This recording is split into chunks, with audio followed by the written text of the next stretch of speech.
3, 2, 1. Nice. 69. Nice. Nice. Just wanted to say nice. It's a meme, kind of. Hi, I'm Adam from Your Movie Everything's a Sex. meme. You're listening to Sardonicast. It's episode 69. We made it. We can just end right after this one. The final episode. I'm Ralph from You Did a Couple of Blue Maker. And I'm Alex from IHG. And I gotta say that it's fitting that it's episode 69 because all the movies we're going to talk about this episode, like, fuck my head in some way. Okay. Great. Yeah. Tenet for obvious reasons. So, yeah, we'll get into it. They fucked your head in, like, an upside-down position. Mm-hmm. Yeah. Yep, for Okay. sure. Inverted time. Yep. It's the head fuck episode. I'm the only one that didn't see Tenet because fuck Christopher Nolan. He can eat my dick upside down. He's a gigantic piece of Inverted shit. time. He shouldn't be Okay. pushing to release this movie right now. All right. I would see it if it was in a drive-in movie, but there's only 3 of them in my entire province, and none of them are showing them right now. So, oopsie. Is there IMAX in like drive-ins? Can't do that. I mean, I would just see it in a regular drive-in. I'm not gonna. Yeah. I'm sure but the way there he is- intended, he didn't intend it to be seen in a drive-in. Yeah, probably. well, Yeah. I mean, a lot of directors intend a lot of things without them even really being that necessary. Like Ang Lee. Did you see it IMAX? I did see it in IMAX. Yes, I did. I did too, so that's Uh-huh. good. I guess we got I the had to optimal- drive to Connecticut to see it. Oh my god. It was only 30 minutes. Was it for me, worth so it? Don't envy that. Yeah. It was. For me, it was. It was Mhm. very safe. I wore a mask, the whole Yeah. time you sit there with a mask. If you have to drink, you could take it off. So, and that was nice. But everyone was very respectful. It was spaced out. And we all enjoyed the movie. And the movie was awesome. I thought it was awesome as fuck. Yeah, how many people were at your showing? What kind of crowds were coming out It for this? was 600. It was like it was an early showing. So, yeah, it was pretty crowded, I think, considering. Okay.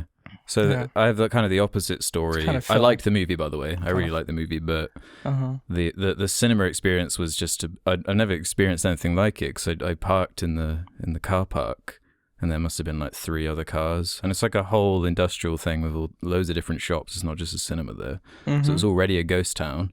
Then I go inside and there's just no one anywhere really, and then finally get into the cinema and I basically have an IMAX to myself with maybe 6 to 8 people spread across the just hundreds of seats.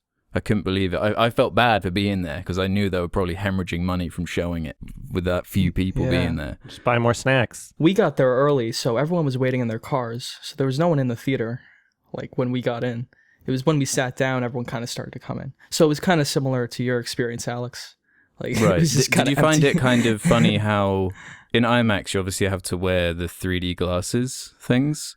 Did you but have with to a wear 3D mask- glasses for this? Yeah. Wait, do you For this wait? movie? Do your IMAX not I didn't have, even know like, it was the in glasses? 3D. No, I didn't know it was in What? 3D at all. It was All 3D? the IMAXs here, you have to wear like stupid glasses. You Yeah. have to wear the glasses. Was it Dude, I even don't in even 3D, think though? they didn't shoot it in IMAX. I don't think so. They must have post-converted it for you. Oh right, yeah. Maybe. But that's so weird. I just saw it regular IMAX. Oh No okay. glasses. Maybe they're Yeah, just You trying to had fucking 3D glasses upsell. on and a mask. Maybe they're just trying to charge Yeah, you the I extra guess so. $3 for glasses. Well, yeah, no, Trying I to was say- really confused because obviously when you wear a mask, those who wear glasses or wear sunglasses a lot know that when you're wearing a mask, when you breathe, it kind of fogs up your lenses. Yeah. So that's obviously an issue with that kind of thing in 3D movies and everything like that. But yeah, I still wore a mask. Maybe the film wasn't in 3D, but they were giving you eye protection from COVID. Yeah, Interesting. well, thanks, guys. It was an interesting experience. I mean, it's For my sure. preferred experience with it being empty, but I couldn't help but feel for all the people that have to work there, and I don't know. It's just such a strange situation, and all the money that's being lost from this because it's been reported that. I think the film's like probably making its money back. I saw on IMDb it's made over 200 mil, which is about It's the actually budget. doing well Yeah. worldwide. Yeah. It's Which is it's good. doing enough. There's which enough. is which is good. I wouldn't want the movie to flop, but I don't know. I couldn't help but wonder this would be so much, first of all, safer if I could watch this in my home, and secondly, if I could have subtitles because I couldn't understand half of what was being said in this goddamn movie. Yeah. Was the mixing terrible? Sound mixing it's- was an issue, I think. I That was one think of Like my it's the every Nolan concerns movie with it. since The Dark Knight Rises. I think it's the That's what worst I've example heard. of it, though. I've heard it's the most Nolan movie ever. Like everything you could possibly point out about one of his films is like Absolutely. exaggerated to hell. Yeah. That's what I've heard. There are a lot of Anyway, like yeah. reoccurring themes and plot elements in his Yeah. movies. There's always like, there's obviously this thing of time. He's always playing with time, whether there's time travel in the movie or there's like what is it? Dunkirk is told like out of time, like a week and a day or whatever. Clock ticking it's what makes him soundtrack. interesting as a filmmaker. Yeah, Honestly. maybe he can rely on these things too much. There's a certain I don't want to spoil it, but You can put a spoiler Yeah, warning I if you don't want. mind. I don't give a shit. Spoil the whole movie for no, me. I I don't don't want to spoil care. it for people. I know you don't care, but there's probably a lot of people who want to see it, and there's that theater situation. That's why we have timestamps. Okay, we'll talk about spoilers in a little bit. Robert Pattinson in the movie Batman. Did you like him? Who has COVID now? I thought it was okay. I just Yeah. really Nolan for me, he's had a similar problem for a while now. I think since Interstellar for me, where his films kind of stopped being about characters and it's just more about concepts and the spectacle of it. And I think in terms of a Bondy kind of action, film, it really channels that well and has the Christopher Nolan spin on it. I didn't realize he was going to kind of go for that loose, kind of like a James Bond movie type thing. It's not like ripping it off or anything, but I was reading in his style of direction, he usually likes to screen films for his cast so they can kind of understand the tone of what he's going for. But for this film, he purposefully didn't screen Bond films because everyone has an idea of Bond in their head, and he wanted them to channel that idea more so than just trying to rip off what we've already seen before. So it does lead to a kind of suave, cool spy type movie where everything's kind of underground and they've got their crazy weapons and everything. It's all just very slick and cool. The tone feels very different. It feels more like an action movie, and And the action that's scenes why are I can fucking forgive the insane. kind of weaker characters and dialogue for me. Because It's all kind of in service of the trippy stuff. Exactly, the yeah. time The travel concepts, because there's a lot of exposition, of course, explaining the concepts they're going for with the time travel and everything. And that's always when I kind of switched off the most. There are a lot of scenes where there's two characters kind of frantically walking in a straight line, dumping a bunch of exposition in an exciting way, so you don't have to think about it. And it goes by so quick, it's easy to miss some Exactly, of it. yeah. It goes very by very easy. quick, and it moves at such a pace, and it is such kind of high concept. It needs a lot of explaining, but at the same time, the hook of the movie are these huge set pieces, all done practically, and they're very impressive. That stuff's well done. The 747 and like the music was like really. Hans Zimmer wasn't involved this time, but No, it was. no. I forgot his name. The guy who did Black Panther, the score for Ludwig? that. That's And right. It was Yeah. like really bassy and like lots of electronic music and really Yeah. intense. It was really No, well done, I like score. the sound of it. I just wish I could have heard a bit more of the subtleties. Yeah, You know? and I wish I could have heard the dialogue over top the music as well. Yeah. Because sometimes. Yeah, I that think is it would have been difficult there. fixed with subtitles, honestly. Because I'm okay with the sound being intentionally, oppressive, like he likes, but Yeah. it He wants needs it to sound be toned down naturalistic, just but a it's bit, just yeah. it's just Why hard to even hear. write dialogue if you don't let people understand yeah, it? exactly. Like, why is it there then? Right. If you Well, can't. yeah, I read that Inception was saying. very easy to understand for me because that whole film was very clean, like the dialogue and the exposition. And the Yeah, way I it don't was remember that structured. being a problem back then. It wasn't at all. Like it was complicated, but it wasn't like confusing like this was, where I was missing information. Mm-hmm. There's like a whole thing with an inverted bullet, how it causes more damage to like a Yeah, like a yeah. person. And I totally missed that when I watched the movie. Oh, Like, I right. totally missed that line of dialogue. I was just I don't know what happened. It definitely feels It's like just- it would be better a second time. I assume you've only seen it the once. Maybe. Yeah. I want to yeah, see I'm it really again, looking forward to obviously, seeing but it I'm not again, gonna actually. I'm not gonna risk going to a theater again. To No, see no, it. I'll wait. It was good till enough it's the on first digital time. for that.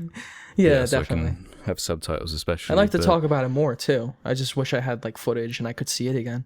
Yeah, exactly. No, I do Uh-huh. think. Do you think it was a mistake that they didn't release it digitally? Because Yeah. Yeah, I Well, do. this is the way Christopher Nolan wants to show his films. But I just Yeah. think, considering the context, there's like, They should have Fuck- waited we a get it. little fucking longer. like whatever that fucking I wanted streaming to see it, service is but- wants to show you fucking movies in vertical filming mode on your phone without you casting it to your TV. That doesn't make it right. either stream it or delay it. Though is my thing. Don't try and Yeah, force it delay it. out. And Why does he want to be the It's part of first? his brand too. This pure cinema, like you go to a theater and you watch it in a theater. Why does he on want to film. be the guinea pig? And it's dying, you know. But I don't think it's dying. It's just at this point we need to put this on hold, maybe. This like Yeah, surely pure it's sadder to filmmaking. force it out and then Yeah. have just droves of empty theaters playing a Right. movie for 2 people. People have very nice home theater setups and will Exactly, put the yeah. movie nice and loud and they'll hear the dialogue just fine. You can rewind the bits you miss Yeah. or don't understand. People aren't watching it like on their phones. Some people Get will. real. Choices. There's just a lot always going good on in thing. this film that I like. There's a lot of characters. There's a lot of interesting science fiction jargon. The action is fun, and like you have a hard time like keeping up with it, and that's what I like about his movies. You're not really thinking about like the experience or anything. You're just enjoying the film. You're just enjoying the characters and the situation and like everything he wrote. It's Yeah, very it's- original, I think. It doesn't really feel like any other film aside from like some 70s spy movies and like other movies he made. Mhm. I think it's like really like ambitious for like a $300 million movie. Like Well, it's yeah. just fucking awesome to see something like this. But it's Yeah, incredible it's also, action scenes, which is the whole yeah, I really liked how you didn't really get the full picture until the movie was over. You can try and kind of figure it out, but you're not going to fully understand it until the runtime's over. You can't really play guessing games with it in the same way. It is like really interesting the way the plot, like the name, kind of wraps around into itself and Mm-hmm.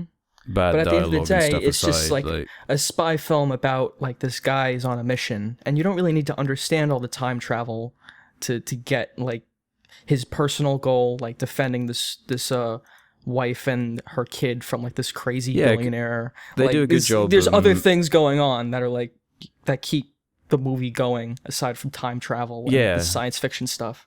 They really quickly establish he's just called the protagonist, isn't he? Yeah. What he's all about I very liked quickly in him that too. first sequence. Yeah, I really liked him. I Mhm. thought he carried the movie well. But the heart of the movie more falls into the mother character, Elizabeth Uh-huh. Debicki. I'd say she's basically the only character who has like a traditional sort of arc, Mm-hmm. which, you know, I enjoyed. How did you feel about Kenneth Branagh as the I thought he villain? was a bit distracting, just because I guess I know him and like Murder on the Orient Express or whatever. But Yeah. I guess people liked him, like just from talking to other folks who saw the film. They enjoyed him in it. His Russian accent was fine. Did you mind his motivation? I won't say because it's spoilers, I guess, but It was a little vague, a little yeah, confusing. again, it was very Mission Impossible to me, where it's hardly even Mhm. about like it was just end of the world type stakes, just to keep the action, you know, Yeah, just to keep the plot adventurous and going. over the top and everything. Yeah, Yeah. it's not one of his stronger films. I wouldn't say. I wouldn't put it in the top echelon for me. Mm-hmm. But as far I would. as But You would, yeah, really? continue. I Really? think yeah. Just from seeing it once, I think he kind of, well, Interstellar. My biggest issue with that was like the dramatic elements and the kind of fluff, love and Anne Hathaway Yeah, the giving love speeches about stuff. love. And this Yeah. is like more focused on just action. It's just an action thriller movie, and he kind of stripped away all the BS and Mm-hmm. and made something really, like he focused on his strengths almost, kind of like what he did with Dunkirk. Where it wasn't about characters, it was about the planes and the machinery and like the difference chaos here, though, of for war. me, Yeah. is I don't remember being bothered by the dialogue in Dunkirk, whereas this feels like the very Nolan-y dialogue Right, that we've come to know exactly. at this point, you know, whereas I get what people mean when they're describing it as the most Nolan-y movie, and it's like almost a parody of itself in ways, but Right, in ways. yeah, no, this is what I mean, like, I do think the majority of the movie works, and I think that's a sign of something fresh and enjoyable when, even though there are the kind of nitpicks you have with the director, it's still... I just think that the angle he takes is so fresh, and like just the Yeah. time thing and the way that's explored is just is so novel and unique to me. We can get spoilery now and Do it. discuss like the Christopher Nolan-y. Okay, let's do yeah, it. the Christopher Nolan-y elements. Well, like in Interstellar as well, there's always this plot element of like people from the future. Always people Yes. from the future are like influencing something going on now. And I don't know. It's like it feels like, I don't know if I want to say it's a cop-out. I But you did never feel like really it learn had more. a weak ending. That kind of reveal at the end where it's like, yeah, I was. It just I guess keeps we're going. on spoilers. It was like, Like, I it was was working people for in the myself future the whole influencing time, and I've everything. been friends with you like my whole life, but I don't know it Mhm. yet. Type stuff. The stuff that's really cool conceptually and would need to be kind of broken down and more subtly explored, I think, for it to hit the way they're going for. Right. But it is just so A little rushed over, and you're confusing. like, wait, what? I get okay. And then the film ends, you're like, well, that was a fun ride either way, even with the like silly stuff in there. It is just like a James Bond movie in that sense, where you are gonna have to switch off for some of the dumb shit in there. Yeah, you're gonna have to switch off for the Christopher Nolan BS. Mm-hmm. Yeah, and that will be too much for some people, but I mean, Yeah, maybe. I've had my problems with Nolan, but he's very interesting. I have a lot of respect for his vision in his movies, Mhm. and this is a good example of it. Always people from the future. Yeah. Apparently, it was like a climate change thing where they wanted to stop climate change, so they sent the machine back in the past, the algorithm. Oh, is that what? Okay. Yeah, there was like this whole subtext to it. What's the villain's name again? Sorry.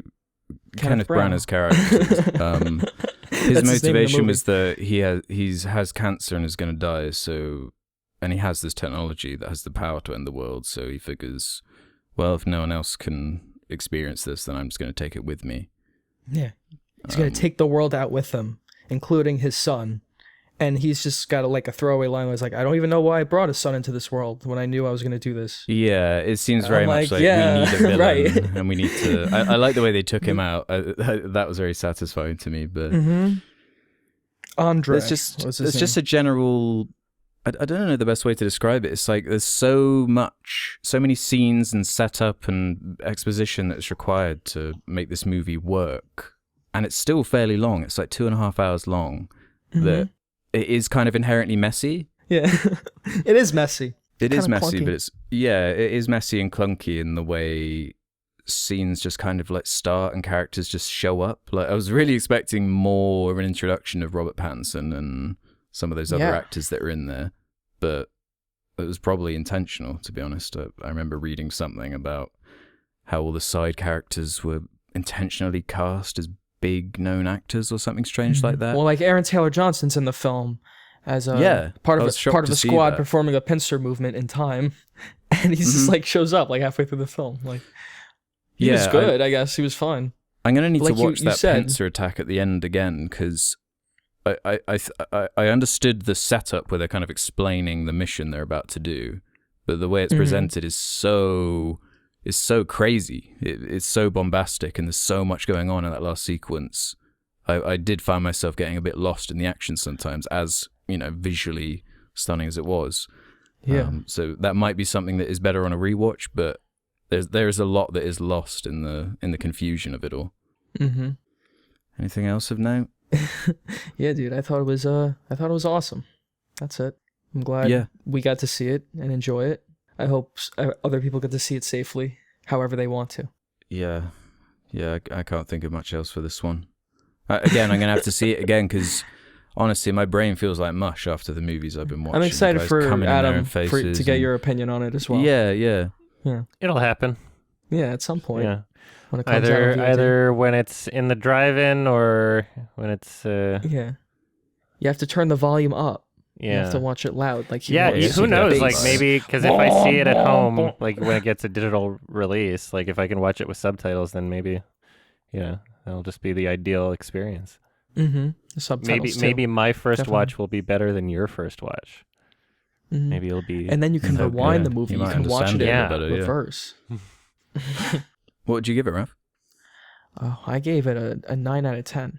Yeah, I was torn between a kind of 7 and 8 range, but after thinking about it, I think I'm actually going to settle on an 8 for this.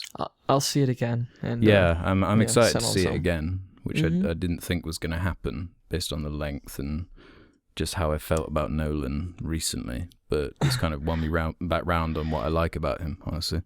It might just be going into a theater again, having that theater experience. It was nice, even if it was with the masks and everything. Oh. Yeah. They released was- Inception 10 years later, so you can do it with this Yeah. one. They did an IMAX Inception thing, right? Yeah.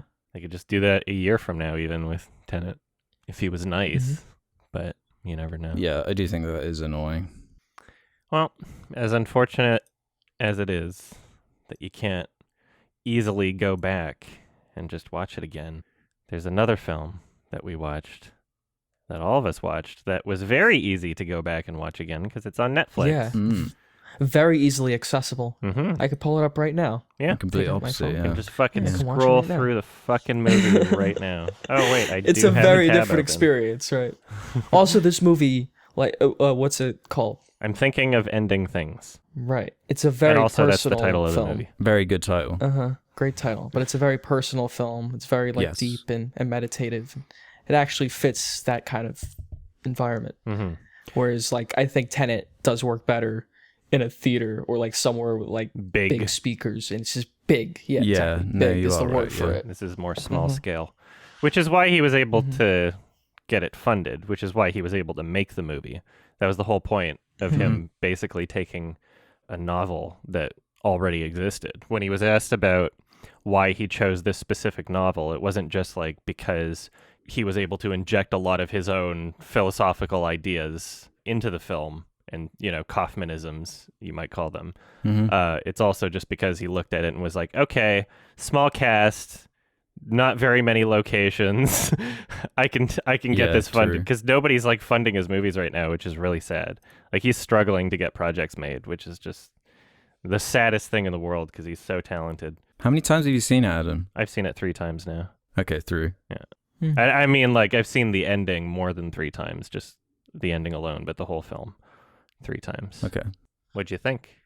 Like a lot of his movies, it's a nice reminder of the hopelessness and isolation that comes with the human condition. So I enjoyed that part of wanting to commit suicide after watching it. Yeah, like all. But his it also movies. has all the strengths of his other movies. It's obviously brilliantly written. The performances are very good. But this one, I got to say, out of his collection, it's one of the least accessible ones, in my opinion. Mm-hmm. In terms of, it doesn't have the wider appeal. It doesn't have the wider emotional appeal of some of the earlier ones that he didn't direct. But that's not to say it's lacking depth. The depth is just found in other areas. There's a lot to think about and a lot that I honestly don't understand after my first viewing, and I'm sure you'll help add some context to it. But Right. as far as this kind of psychological thriller kind of angle, I really liked that in terms of his kind of filmography. It was a kind of fresh. Well, it was a more direct horror influence to me than the more heady stuff from his previous movies, which are disturbing on a kind of deep level, but the setups were almost, they're intentionally leading you on to, to build up the tension so it could all be released in that final sequence, which I won't spoil yet. I don't know if we're talking spoilers. Yeah, or well, we'll make a warning before we go into spoilers. Mm-hmm. About you, Ralph, what are your top level? I thought it was awesome. Yeah, I liked it a lot. It was good to get like I said, a quieter experience after Tenet. Where it was just like the first 30 minutes of this movie was Jesse Plemons driving a car and just talking about, random stuff. And yeah, I thought, was it supposed to be a bit of a comedy?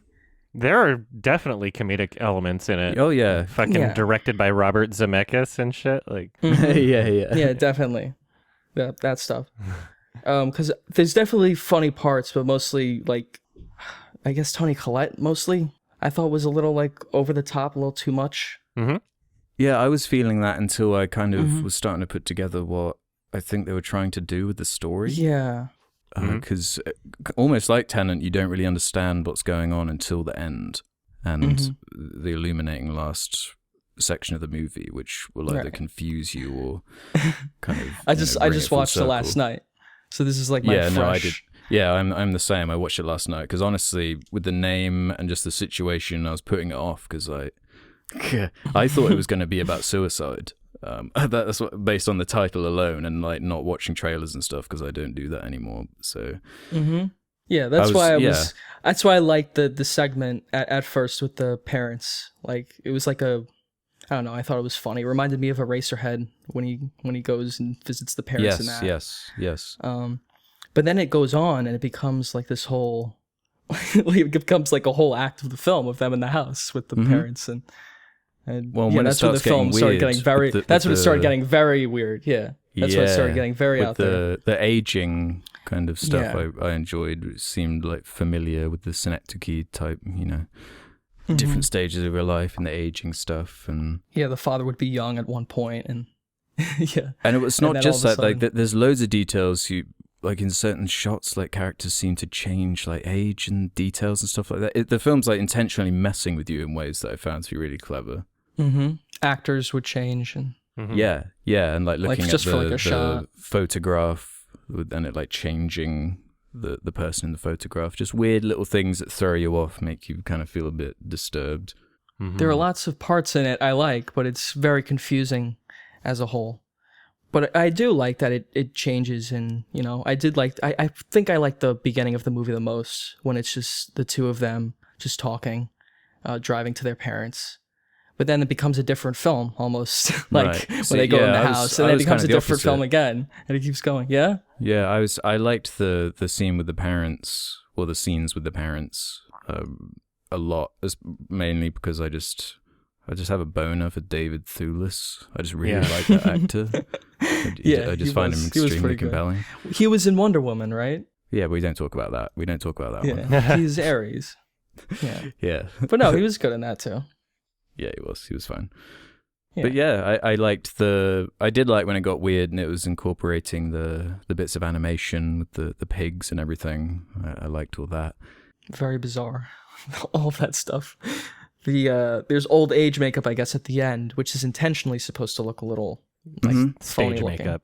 Stage makeup, right? The people in the audience, and right. I'm sure I there's like some this significance to idea that. of they have a conversation in the car at one point about how like media and movies kind of just fill your brain and they become what you're looking for in life type stuff, which comes back towards the end with that dance sequence where Spoilers. that felt like, oh yeah, sorry. No, it's fine. We didn't really say that much about it, but let's just start spoiler section anyway. Yeah. But yeah. Yeah, That was really when the film came together for me, was that dance sequence, because I wasn't expecting it, but it felt like they were giving you something that it was a bit of a kind of tension release. It was something you would expect at that point in a normal movie. So then when that section ends and it finishes, it kind of added a nice full stop at the end for me. right. And that was really well done too.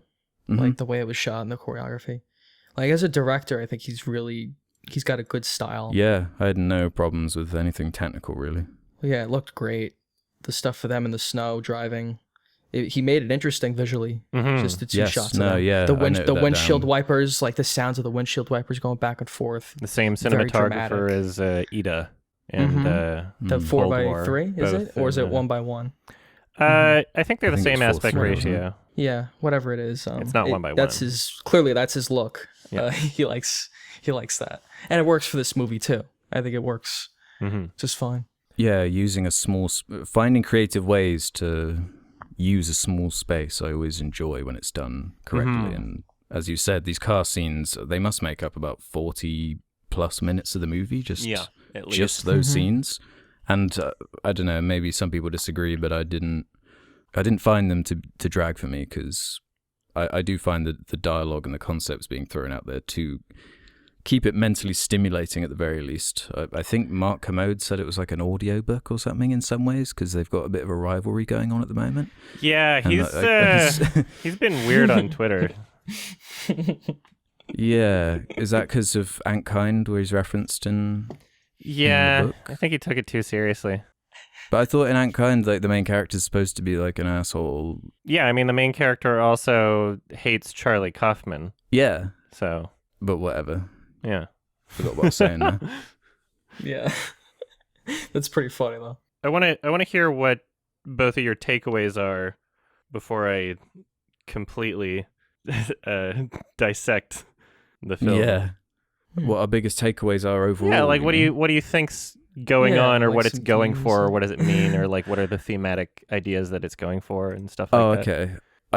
I figured it was kind of tricking you with the young woman, making you believe that was kind of the protagonist when it actually kind of is revealed to be Jesse Plemons, Mhm. who is the old guy, and he's like remembering or reminiscing or something about an old relationship or something like that, and it's like a life that could have been or something along those lines, with the general themes of, that we're always going to be isolated and alone and retrospective, and I don't know. Yeah, something like that. I wasn't too sure. I don't want to, like, what did it mean, but there was themes of, like, isolation and definitely regret, like a lost love. Well, all his films seem to be about like heartbreak and just the ache of not being able to connect with people. Yeah. So it seemed very much in line with that type of story. Not being able to be, like, decisive and just decide where you're going with your life. She has issues like that. I like the way the film, her thoughts trail off, and the way that's told is very well done. Even though I guess she's not the main character in your interpretation. I thought she was, at least for half of it. She kind of just disappears, right? Yeah. Well, she is the main character, but she's also him, because she's an extension of him. She's in his mind, which is why so many of their, like, as we mentioned with the photograph, it's like, that was me? No, that was me, sort of thing.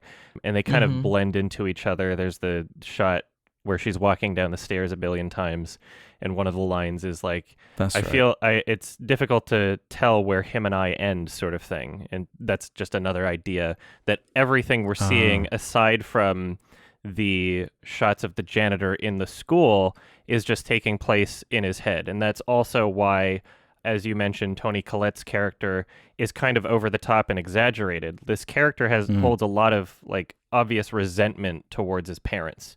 And so when he's in this fantasy where he's thinking, like, okay, if I brought this girl to my parents, which is literally just a fantasy that he's experiencing as he's cleaning the school, right? So that we see the shots of the janitor at the school cut into, especially the first parts of the movie.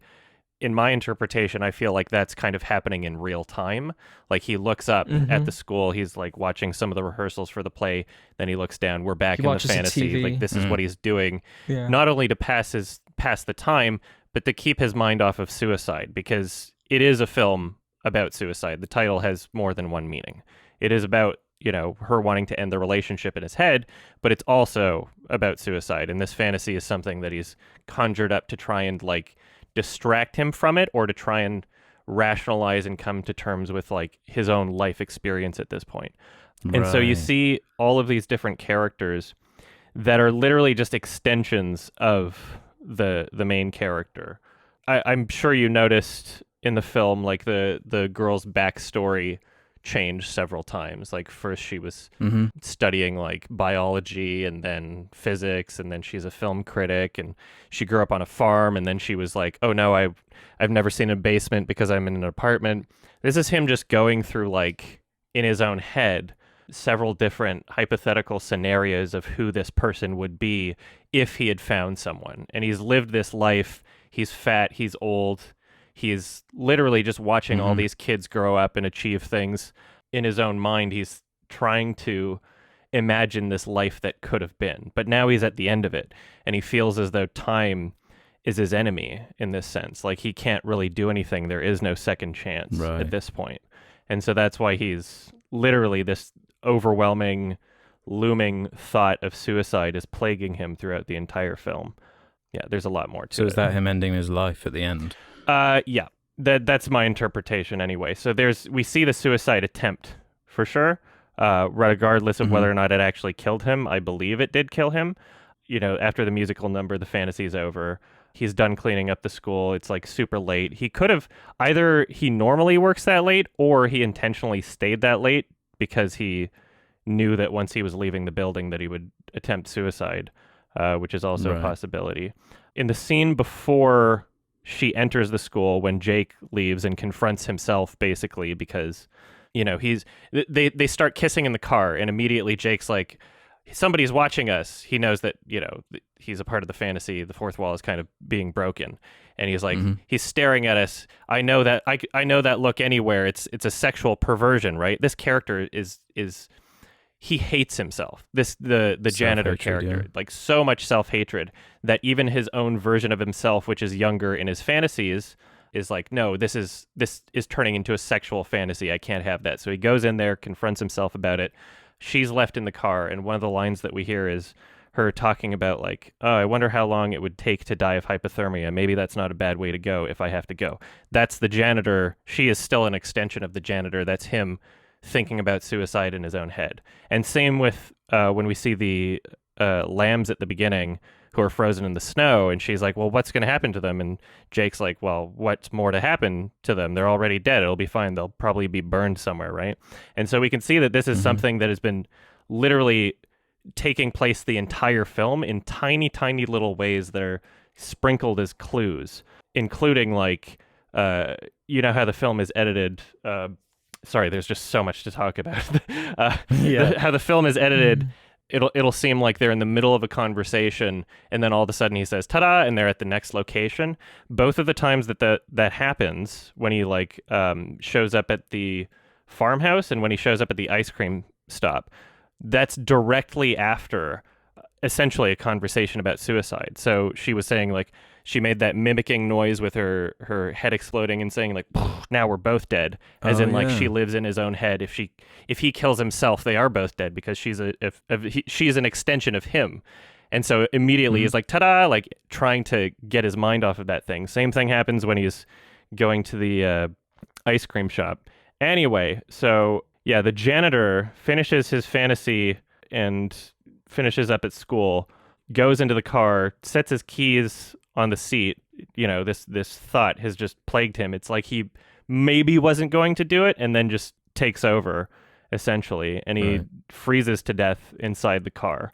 Him undressing is called paradoxical undressing. It's a symptom of hypothermia where people think they're warmer than they are. They get delusional. They get crazy. Some people even hallucinate, which is what I believe happens from that point on. And I guess what's left up to interpretation in my mind at this point is whether or not he actually exited the vehicle and went into the school. And then at that point, did he still die? It's possible that even if he did enter the school, even if that happened, it's possible that he would still die from hypothermia. He might have been too far gone.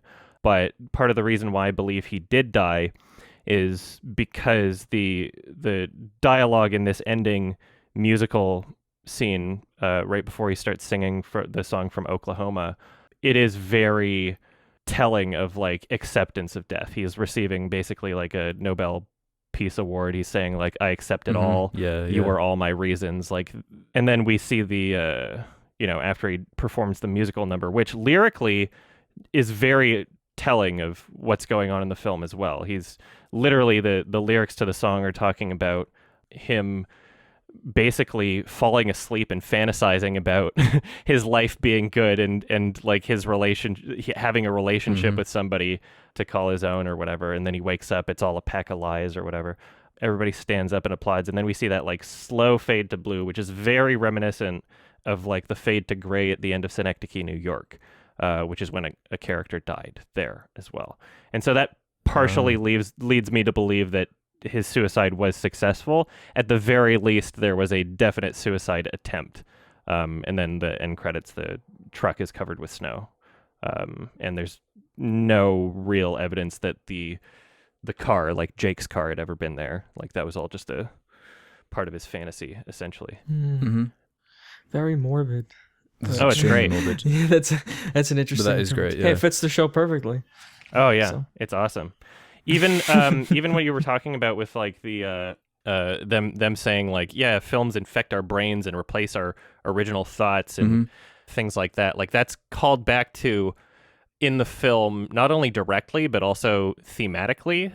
The girl that she kind of transforms into, the actress, while they're talking in the car the second time, is the same actress as the woman from the film, the Robert Zemeckis film, that the janitor was watching on his break. And so that is literally an example of the film infiltrating his mind. And then we also have that one moment at the stairs where he's like, oh yeah, we met in a diner. I asked for the Santa Fe burger or whatever. That's also from the film that he had watched previously in the movie. And then we also have the idea of like the thematic philosophical ideas of perspective. And when the main girl is showing her the paintings on the phone, which we learn later that she didn't actually make, she's talking to his dad about perspective and emotion, and he's like, well, how can I experience that emotion if there's no one in the scene, right? How do I could look down, I could see myself, sort of thing. It's just a concept that he doesn't get. And then as we're watching the janitor watch the film, it sort of like switches perspective so that we are the janitor watching the film. Like we're in his mind again. And that also kind of transitions back into the fantasy, which is also still in his mind, right? There's a lot going on. That's when they like show you that like even the things like he's seeing on TV, we perceive it as like the movie, basically. Yeah. All of the fantasies in this movie, we just perceive it as like a film. Because it's really all stemming from the main character, who's really just Charlie Kaufman, who's really feeling these things, or at least contemplating these ideas or thinking about these ideas. And it's very interesting. I don't think it's like saying to commit suicide or anything negative. No, it's exploring someone with that mindset. Yeah. I mean, it's all from your own interpretation. As the film said, everything is tinged, right? They go into talking about how there's no real color in the universe, and that it's all just right. I think that's that's more the point. That's more the point of it, is that even with morbidity, like if you're thinking negatively or whatever, it's just that's the way you're perceiving the world, you know. So he creates like this fantasy or whatever at the end, like with the artificial, I guess, recital where he sings that song, and everyone has the fake looking old age makeup. He gives it like a movie kind of ending. Yeah.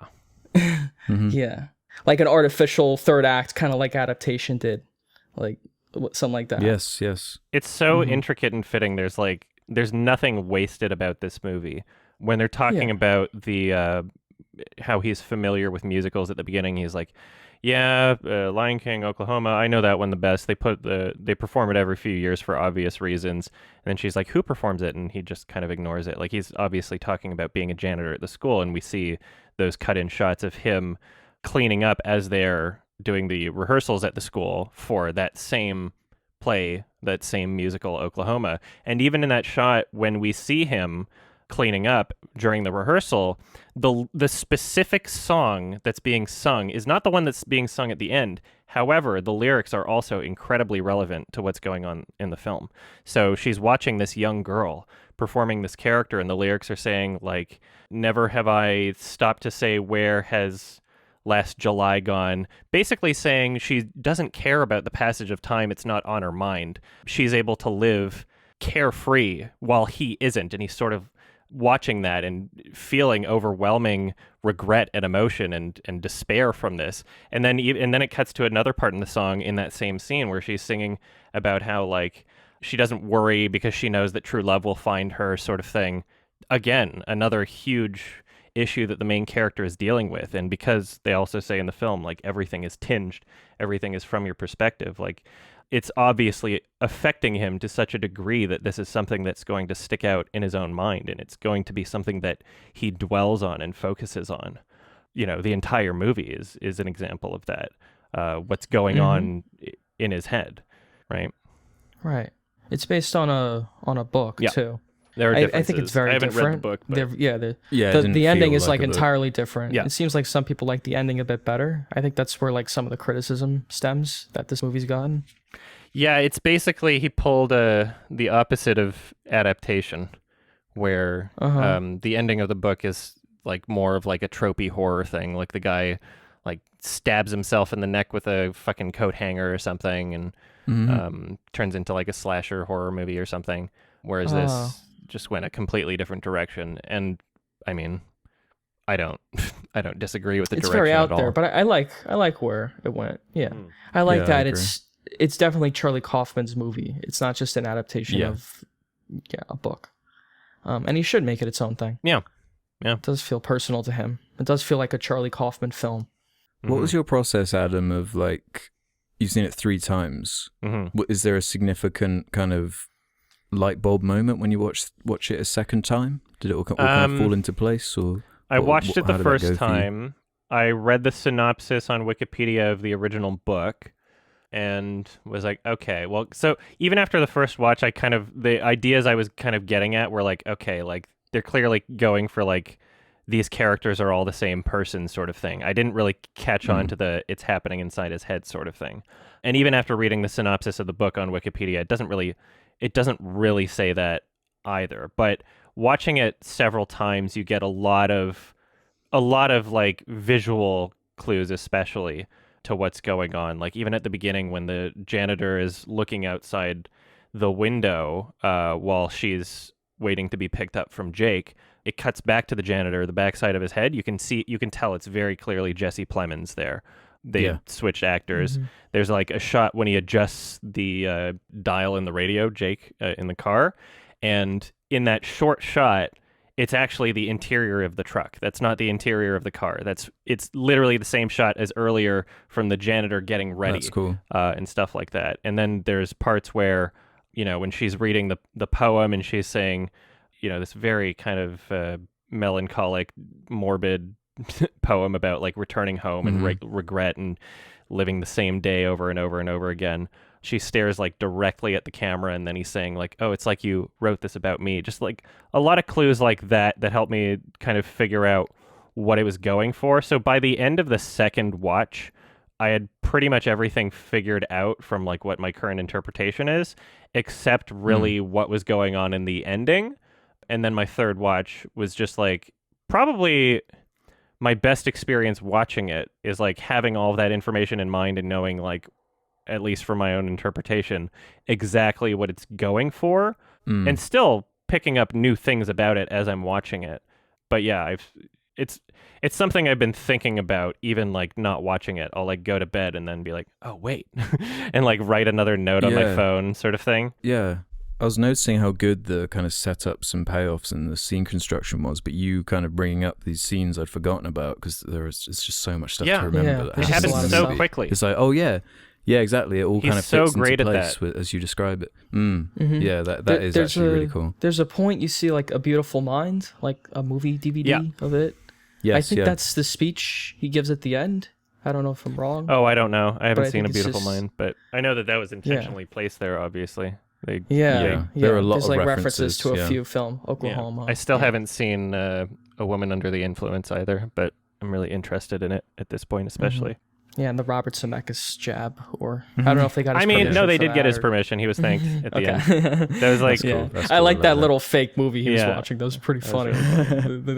yeah, there's so much going on. And like, yeah, even interpretations aside, like the technical elements of this film are just so fantastic. The music is great and used very appropriately. Like it could easily, especially when it's going for this kind of like horror, unsettling vibe in the first half of the movie, especially, it could easily turn into something that feels a bit cheap or like jump scary. And it almost kind of gets there, but not quite. And it's like very reserved in how it does it. It's not like overbearing or anything like that.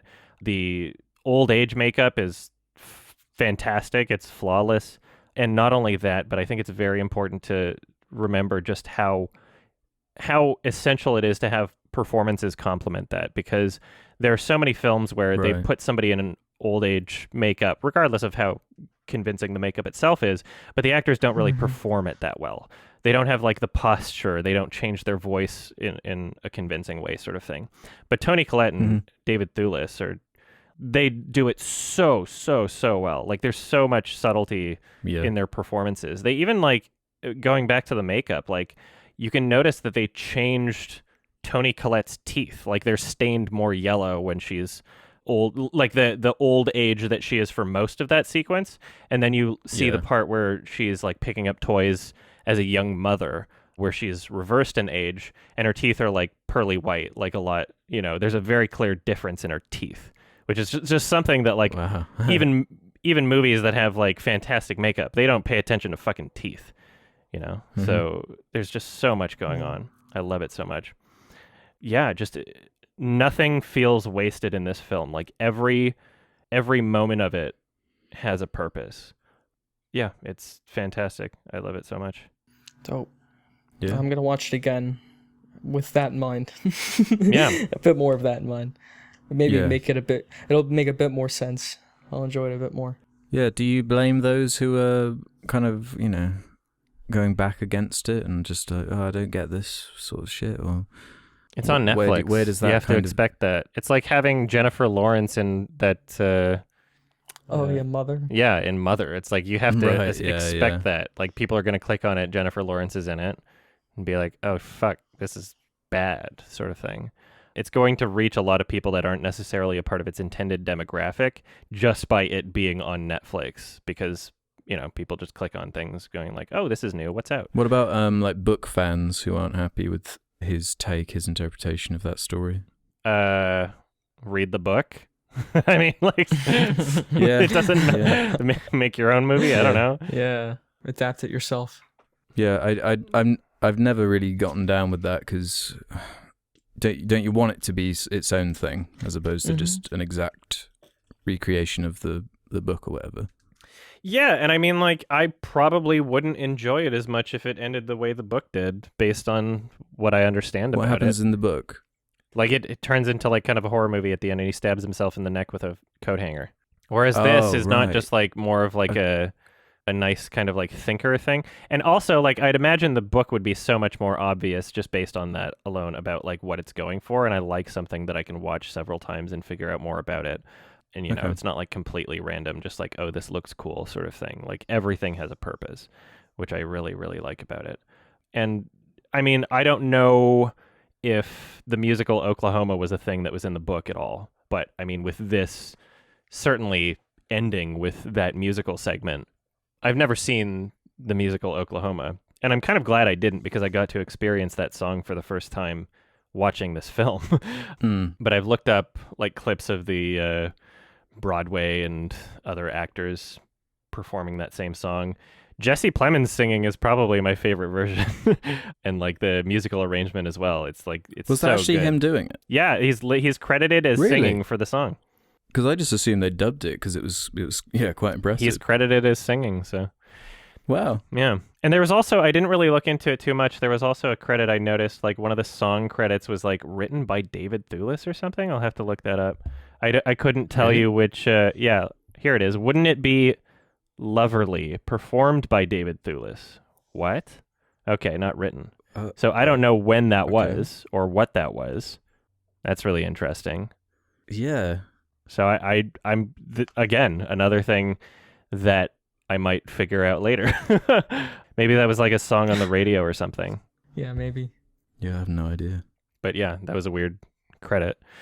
Yeah, watch it again with all these ideas in mind and like understanding that like it is all just an extension of him, and understand like what his like wants and desires and regrets are, because like one of the scenes I'm thinking of right now is like he's like feeding his mother and like all these different versions of his parents he's already experienced, and he harbors so much like disdain and like just bad energy when it comes to them. Like even before he even enters the house, he's like, I'm not ready to go in there yet. That's like him in his own mind being like, I'm not ready to think about this, Of course, yeah. my parents, and like he's waiting for them, like, oh, here they are coming down the stairs, but they're not, and it's just like his own apprehension about it that's forcing that. It's like weird for the movie. It's like, kind of like a Being John Malkovich kind of like comedic, like, okay, that's kind of quirky and weird, but it has like an actual purpose. And so he's like feeding his mother, and like one of the things that she says, the main girl, is like, oh, that's so, I'm so, it's great to see that you're such a dedicated and caring son. And like throughout the film, he's talking, the characters are talking about like, oh, people don't respect people that are old age. People kind of just forget about them and stuff like that. That's like not only him thinking about his current situation, but also him wishing that somebody saw what he did, that saw the good things that he did in his life. And so his creation of her as this potential could have, should have, would have, I wish this happened sort of thing, he wishes that someone was there to notice him caring for his mother, because he doesn't get any credit for it. Like in reality, he was just alone with her, and nobody knows the good things that he did in his life. And then right after that, when she's walking down the stairs and she's talking about like, oh, I don't know where him and I begin or end, she's also saying things like, oh, so what is my purpose? Like I'm just supposed to be there and support him. Is that my only purpose in life? That not only is something that he wishes happened, but now as she's doing her own internal dialogue. That's the janitor's internal dialogue. More self-hatred of him literally just beating himself up in his own mind, being like, okay, so I just had this fantasy of this potential girlfriend character that was there and looking out for me and supporting me and seeing all the good things that I did. And now he's just turning that back on himself, still in his own mind, being like, oh, what? So, like, is that the only purpose a woman has, sort of thing? And, like, there are constant references in the film of, like, him doing that. Whether it's talking about the, what's that song, that old Christmas rape song, Baby It's Cold Outside sort of thing. And, like, yeah, there's constant points in the film where it's not the characters criticizing other characters, it's him criticizing himself for his own thoughts and his own desires. And this is just part of, like, his self-hatred and him fueling this bad energy that leads him to kill himself. Oh yeah, and there's one other thing that I kind of forgot to mention as a part of interpretation that I think is pretty relevant. It's that when she confronts the janitor in the school, there's a line where she's asking if he's seen her boyfriend, Jake. And he's like, what does he look like? And she starts on this monologue. You know, there have been several monologues in the film, so you might not think it's like that important, but it very much is, where she finally says the truth about what happened. She's like, okay, look, she even says the line like, well, here's the truth. And she's saying that they never actually met at this game night. In her perspective, she's saying, what? There was this creeper just staring at me. He was a creeper. I wish my boyfriend was there. The reality is that the janitor never had the courage to even speak up and ask for her number. And even in the scene at the beginning with the when they're saying this version of the story to the parents, they even say like, oh, he blurted out, can I ask for your number? That's something that he wanted to do, that he wished he could have done, but he didn't. And so now he's created this fantasy scenario where he's coming to terms with reality, but still adding in details where he's literally just beating himself up. So he's saying things like, I wish my boyfriend were here. He doesn't know that she possibly could have had a boyfriend. And yet in his own mind, he's creating like the most uncharitable, negative possibility of what could have happened. Like, because he's depressed, because everything is tinged through his perspective, this is what he's currently deciding reality is. So. Wow. Bloody hell. It's great. Like, miss so much. You have to watch it at least twice. Yeah. If you've only seen it once, you haven't seen it. It's one of those. Mm-hmm. Whoa. Yeah. Like Neo. Whoa. Whoa. You want to get into ratings, or do you have? Well, I mean, I recorded most of this in like a kind of like analysis video that should be out next week. Oh, anyway, cool. Okay. Awesome. Yeah. very That's, nice. Yeah, it's not it's not gonna be as like thorough as my synecdoche thing because I want to fucking get it out, you know. But yeah. 5 talks parts. about most of this shit. So. Okay, that's cool. I don't think I liked it as much as you, but I'd give it like a 7 out of 10. Mm-hmm. Yeah, hearing you talk about it makes me, wish I liked it more too. I like it a bit more than Ralph, though. I was torn between an 8 or a 9 for this one. But yeah, I think I'll settle on a 9, considering just how much is going on. And some might say it's a lot to ask to watch a 2.5-hour movie twice, but it is very unique experience, and he's a great writer. I just think his dialogue and the performances he gets out of actors and the ideas he's throwing around keep you thinking, even if like even with one watch, maybe I didn't take everything away from it, but I was sure thinking about it. I was thinking about all the concepts they were throwing out, and it has stuck with me for that space. So give it a chance. Yeah, it's very haunting. I love movies that I'm thinking about after I watch them and not just completely discarding. I started it at a 9, and after my third watch, I bumped it up to a fucking 10, boys. Holy. Love it. Great movie. Awesome. Dank. All right. Dank. Cool. So, there was a film recommended by you, for right? episode 'Cause 69. it's episode 69. It's a very nice film called Shortbus. And essentially, spoilers, this is a spoiler discussion. It is kind of like an experimental film that incorporates unsimulated sexual acts between characters, and not only makes it relevant to the plot, but kind of, as a statement of just being like, yeah, why not? People have sex. It's other movies that are weird by not showing that sort of thing. They're real performances, real characters. It's not porn acting. It's not, oh shit, I'm sorry. Sorry for what? I guess you've never seen. Okay, maybe you have seen that. It's kind of funny. Just bad porn acting shit on YouTube. Yeah, it's not one of those. It's like you get you get the sexual act, but it's not. You get a real story. Yeah, you get a real story and real performances you and could real tell characters they actually put and thought real into that struggles. part. Yeah. What did you guys think? There's like these CG animated shots of the New York City. They go around. It's like, oh, they put thought into this. That wouldn't be in like a porno. Yeah, it's not. It's not the money shot is not the focus. It's not like a close up. Well, no, on someone's I think pussy, it definitely is No, I think it definitely is the focus of the movie. Oh, I think its intention is to make you very uncomfortable, or like at least make you laugh with like the absurd amount of sex I would and say nudity, comedy, because it's not really expected in film, in a kind of regular narrative film that most people would see. To see this amount of excessive real sex and nudity and close-ups on dicks and gay sex. I mean, there wasn't much of a close-up. It wasn't like it was in frame. Okay. I wouldn't call it like the objective of how they filmed it certainly wasn't to like make you fucking jerk off. No, yeah, as I say, I think it was most of the time for me came across as more comedic in tone. The way they were like the sex scene, the three-way scene is like pretty funny. There's lots of humor to it, and it makes the one kind of more serious, intense sex scene have a lot more weight when it comes later in the movie. Yeah.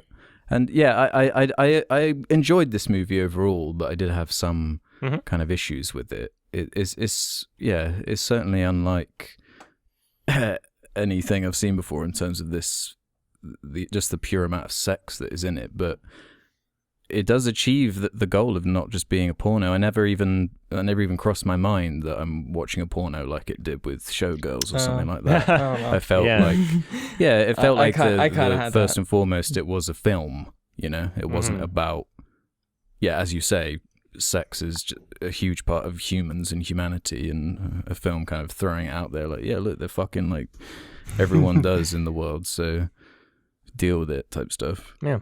Mm-hmm. I don't think the film is like comedically strong enough to stand on its own without the sex. Or dramatically strong, in my opinion. Or dramatically strong enough without that stuff. That's what I mean. Like, I think it is a focus. I think that's the draw of the film, is that it has tons of sex. If it didn't, through the lens of comedy, it wouldn't really. I think. Through the lens of comedy, right? In a very absurd way, kind of absurdly presented, I guess. I don't know. I think maybe I'm not gonna say that like your interpretation is wrong or anything, but I think maybe an aspect that you might be missing from it that I'm definitely getting out of it, and I'm sure a lot of people with, I guess, atypical sexualities or sexual experiences, or growing up, coming out sort of thing, is like this film is not just like, oh yeah, like haha funny comedy sex. Like, it's a very sexually liberating kind of film, which is a concept that not a lot of people get. It's not something, just saying the word sexually liberating is not something that a lot of people are going to connect with, but it is a thing, right? And it is fresh to have. It's not just fresh. What's the word? It's refreshing. It's refreshing to have something that isn't afraid to show these things. And it's not the goal of the film to produce a porn. It's not the goal of the film to have people being like, oh, that's hot, I want to jerk off, sort of thing. It's a film that's not afraid to show these things. It's a film that is saying like, yeah, we accept you, we don't care, sort of thing, which is something that a lot of people, again, people with atypical sexualities or growing up having to like come out, or stuff like that, whether it be trans, gay, whatever, a lot of people kind of would need to feel something like that in their lives, or appreciate that being said. So in that sense, I think that's something that the film is going for, that it does achieve, that definitely not everybody is going to get. Yeah, it does achieve that. It does definitely achieve that. I actually did pick up that level just on the basis of the relationships of the characters. I felt like the things they were talking about and the way they were talking about it and the settings they were in were fresh and realistic in that kind of way. But I think what I'm more saying about the sex scenes is that the ones that stand out in my mind are the comedic ones more than anything, like where the woman's on the bench in the middle of the night kind of jerking off, and it's clearly for like humor, and the Comes in like his own ass eating mouth, scene, like, and yeah. Like that's that the kind of shit. stuff I'm more thinking of. Star Spangled Banner. Is that Yeah. The silliness of it definitely comes out in some of the sex scenes, because I don't really know how else you could really direct it if it's not like an Right. intense emotion associated with the scene, you know? Mm-hmm. The film has some self-awareness with like how uncomfortable these kind of subject matters are, especially in like American cinema. Like, not really, it's not Yeah, really it's- explored a Yeah, lot. over here not in as Europe, big of a we're deal not in as Europe. scared. Yeah, or Yeah, in France or Europe, yeah, it's no big deal. But here, so they're exploring it in a way, and they definitely want to address the fact that it might be uncomfortable for a general audience by approaching it in a funny way, by showing close-ups on dicks and things that would make most people uncomfortable seeing, you know, which is a fine comedic approach. I mean, I thought it worked for the movie just fine.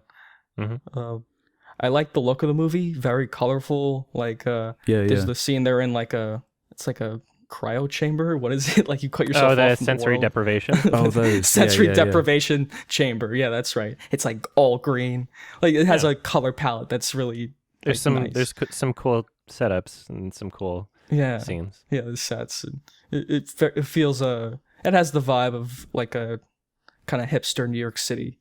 Yeah. It works. Yeah. Yeah, I found the heart of the movie to be, what's his name? The character James. Paul Dawson plays him. He's kind of the tragic character. With the framing of the movie is him. It opens with him by the pool, and you don't really know what's going on. And when that's revealed, that's kind of that's the emotional kind of heart of the movie to me. Mm-hmm. The only thing though that kind of robs some of the emotion for me personally was the whole kind of stalker dynamic. I wasn't really bizarre. I didn't really understand. Yeah, like he's saved by his stalker when we've said spoilers, haven't we? When he's, when he has his suicide attempt, and he's saved by his stalker, and then he kind of he seems weirdly okay with it, and then has sex with him. Yeah. I wasn't really sure what I was supposed to take away from that message. Could have been fleshed out a bit better for sure. I think that there's ways where you could write it where it would make a bit more sense, where you could say something like, okay, well, he's been afraid to like open himself up and make himself feel vulnerable to people throughout his whole life, and that's part of what led him into this depression. And if he finds, now he's with somebody that supposedly knows him inside and out, sort of thing, just by, I guess, voyeurism. If they could have communicated that a bit better, if that's what they were going for sure. Yeah, because I guess when I'm seeing it face value as stalker, the first kind of things that flash into your mind, the imagery associated with stalkers and that kind of thing. Like if it was a bloke and they was stalking like a woman, it would be kind of a creepy, Yeah. But the only other major thing that bothered me was that kind of bizarre scene that I thought was going to relate to more of the movie, but early on where the old mayor has a little segment to himself where he's talking about how when he was mayor he wishes he tried his best with the AIDS crisis and stuff like that. I've obviously got no problem with the message. I was just confused as to what that was doing in the movie, really, because it didn't really relate to anything outside of the message. I think that part of like the goals of the film, it is like, kind of like you could call it like a social justice-y movie if you want. Part of the goals of the film was like to kind of show different angles and like be inclusive about the different stories and characters that they were approaching. And so I think that that's probably just a byproduct of them being like, okay, what else can we put in here, sort of thing, where it doesn't really attach itself to like the full story as much. Yeah, the guy who owned the Shortbus or whatever, the guy who actually owned the space, that character, I felt did that kind of commentary a bit better for me, because I thought he had some of the better kind of comedic lines. Mm-hmm. Yeah, there's some funny lines. I think the comedy definitely did work well.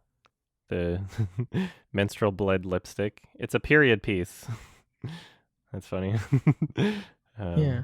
There's a lot of like sticky sexual jokes that were.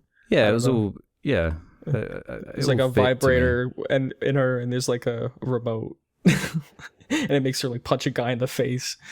There's like lots of silly like stuff like that. That's almost like it's there's so some over parts the top that feel like in concept it would belong in like an American Pie movie or something. But exactly. This has a bit more like, and then heart there's very and depth serious and parts. character There's like to a whole right. Well, like James is making like you think he's making a film, but then he like he tries to kill himself, and there's this very serious like part. And in the same movie, or like 10 minutes later, you have a scene of her with an egg on her vagina, and they're vibrating it. And she's punching a guy in the face. Like, it's so all over the place. The comedy's crucial to the movie. Like, the setup is I guess the sex therapist who has never experienced an orgasm. Like, that's a funny, setup. It is. And the same for... Yeah, there's lots of comedy, and the Jennifer Aniston character, that's like a whole 40-year-old virgin bit kind of... too. Yeah. But it feels like one of those Judd Apatow kind of movies. And then mixed in is all this, like, these progressive messages and, like all this other like sexuality, and it's very interesting, but it's a lot to take in, and the tone of it is very all over the place. I think I like it though. I guess it depends on your taste, what you like. Yeah, it was created in kind of like an experimental way, not just in concept with showing sex as part of the film, but also like in how they cast it and how they wrote it. Essentially, they got like they had like 500 video submissions, which were submissions not just like acting, but also porn is basically what they requested. And they cut it down to 40 and then had all of these 40 people basically in a theater viewing the submissions with like a little questionnaire thing that they filled out privately, like just on a piece of paper by themselves. And so they figured out like, okay, what are the attraction levels between these people? Would you have sex with this person? Yes or no, sort of thing. And then they cut it down to like 9 people and then constructed the story around like, okay, so these people are comfortable having sex with each other. Let's have them in a scene, or let's have these characters in a relationship, sort of thing. And they built not only the story, but also their characters around the actors. They basically did like improv workshops with each other and figured out what their characters and stories would be based on that. And so it's telling a few different stories at once, obviously. But I do like that it's a film where not only are each of these characters pretty well fleshed out and watchable and relatable, but they also have their own struggles. They also have their own goals and their own issues. That's nice to see in a film. Yeah. It's Yeah, that's very true. ambitious, right? Like all that behind the movie, I think is more interesting than actually like the film itself, watching the narrative and the characters themselves. Like I've seen more interesting kind of characters than this, like dramas, exploring similar things. Yeah, drama. I'm thinking of Ending Things was a bit more interesting in terms of how it dealt with suicide, I guess. But I've seen other films kind of tackle that better. I don't want to say it's like Lifetime movie-ish, like how they show like these very serious things. But I want these things to be developed more, or like if you're gonna show it in a movie, kind of make it a whole thing. Don't just like have one scene of suicide or one scene where like the mayor is like, yeah, AIDS or whatever. Like there's a lot going on in the movie. I just wish it would focus a bit more on one thing. Yeah, you could say it's trying to do too much at once. A bit. It does have a lot of characters. Yeah. Some of which get sidelined after a certain point. Yeah, like the husband character doesn't have much depth to him. Yeah, not he at all. Kind of needs to be the way he is. So but I mean, whatever. It doesn't bother me too much because it's entertaining. The main woman, the sex therapist character, she's actually she was a radio host at CBC during the filming of this movie, and CBC found out that she would be in the film It almost cost her job until basically this like campaign where a bunch of like famous directors and filmmakers, including David Thewlis and including like Francis Ford Coppola, all wrote like public letters of nice. support for it so that she was able to continue starring in the film without it meaning costing her job. And so Canada was like, okay. Yeah. And just let it happen. That would be It's cool. ridiculous. Yeah. Yeah. Yeah. I really liked all of the music. There were a lot of songs Yeah, I in the noted down the film. music. Some just as part of the soundtrack, others, taking place in the film's universe. All of it was really well done. And I think that, the Mayor of New York scene is really emotionally effective for me, especially because of that music playing at the same time. I think that the music complements All right. the scene really Right. well.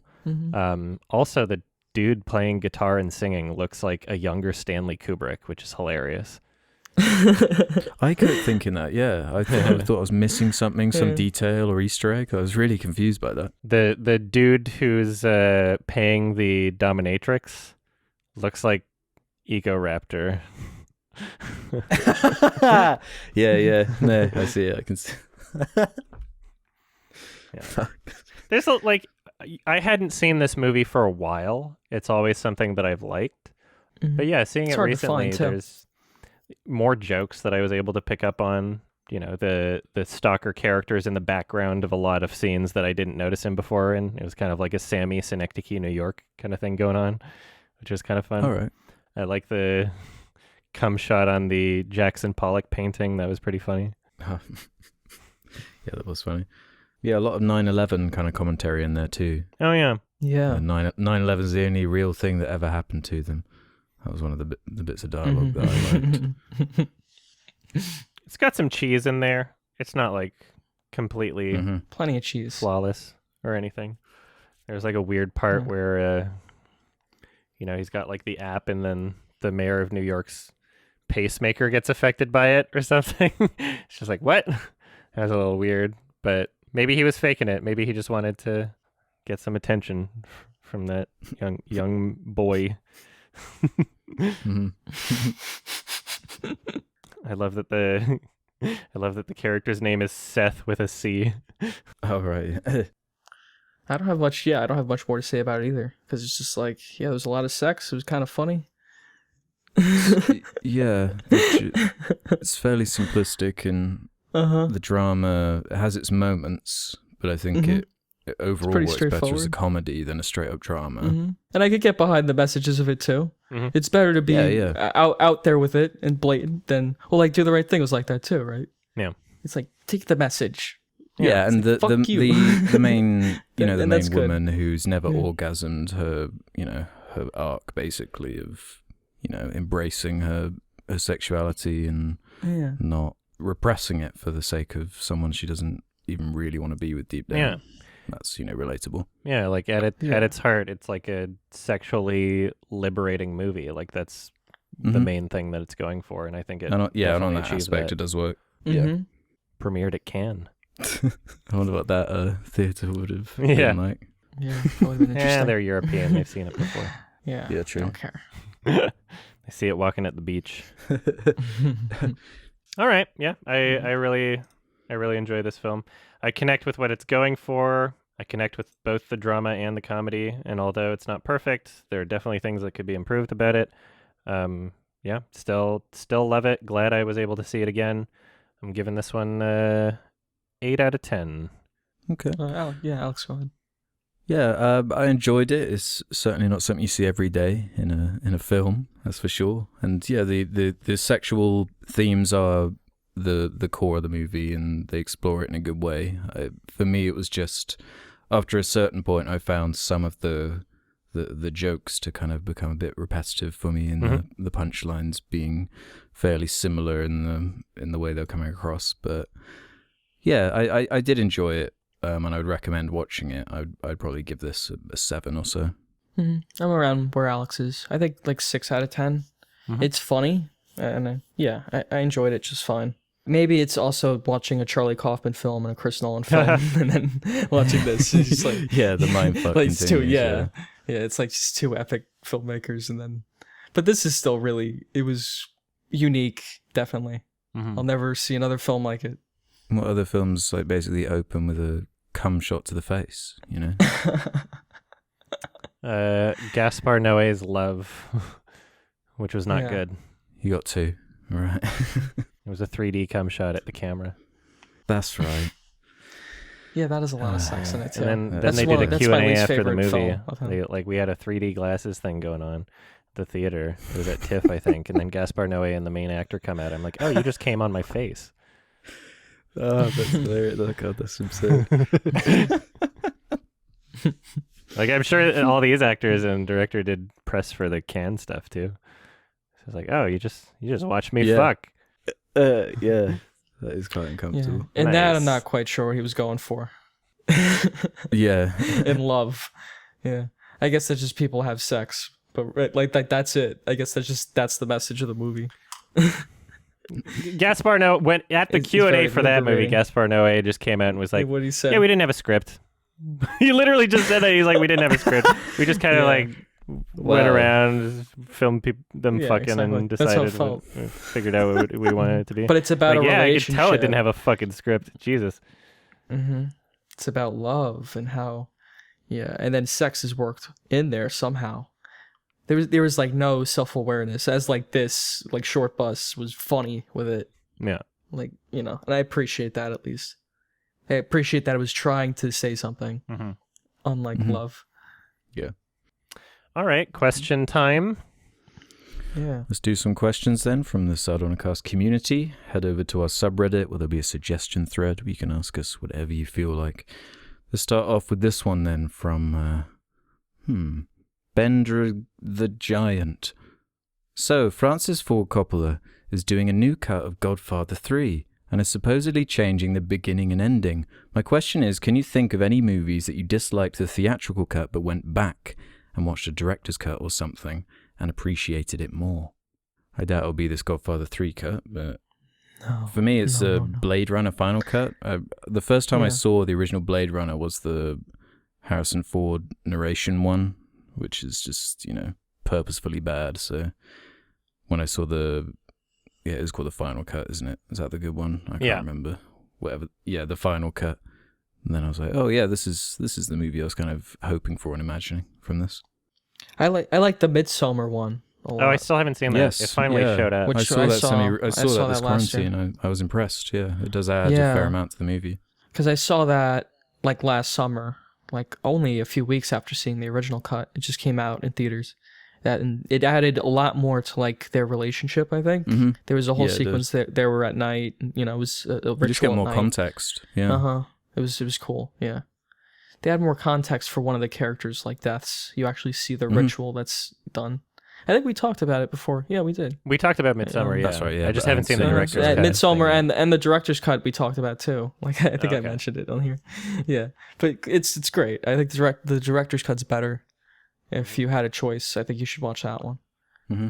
Yeah, I agree. It's much longer though. Yeah. I don't have any where I feel like That's the only super thing. strongly. I'll always watch the director's cut as long as it's like the director's cut, with some exceptions probably that I'm not thinking of. Like The Act of Killing director's cut, same movie but longer, but it's just fucking great. So it's like, why? I mean, like I enjoy every minute of it, so I don't care that there's an extra 20 minutes because I'm enjoying those extra 20 minutes more.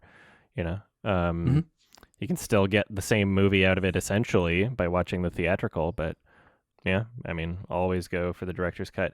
Be careful if something says extended cut rather than director's cut, because sometimes Yes. that's just done with Yeah. extra footage that the director didn't even want in there. So like there's an extended cut of The Spider-Man 2. Handmaiden, which just like is not the same movie, kind of ruins it. Things are like told in a different way, not the same emotional impact. But yeah, like like Chan-wook Park was the cut he made was the theatrical cut, and then they're just like, oh, let's do an extended cut.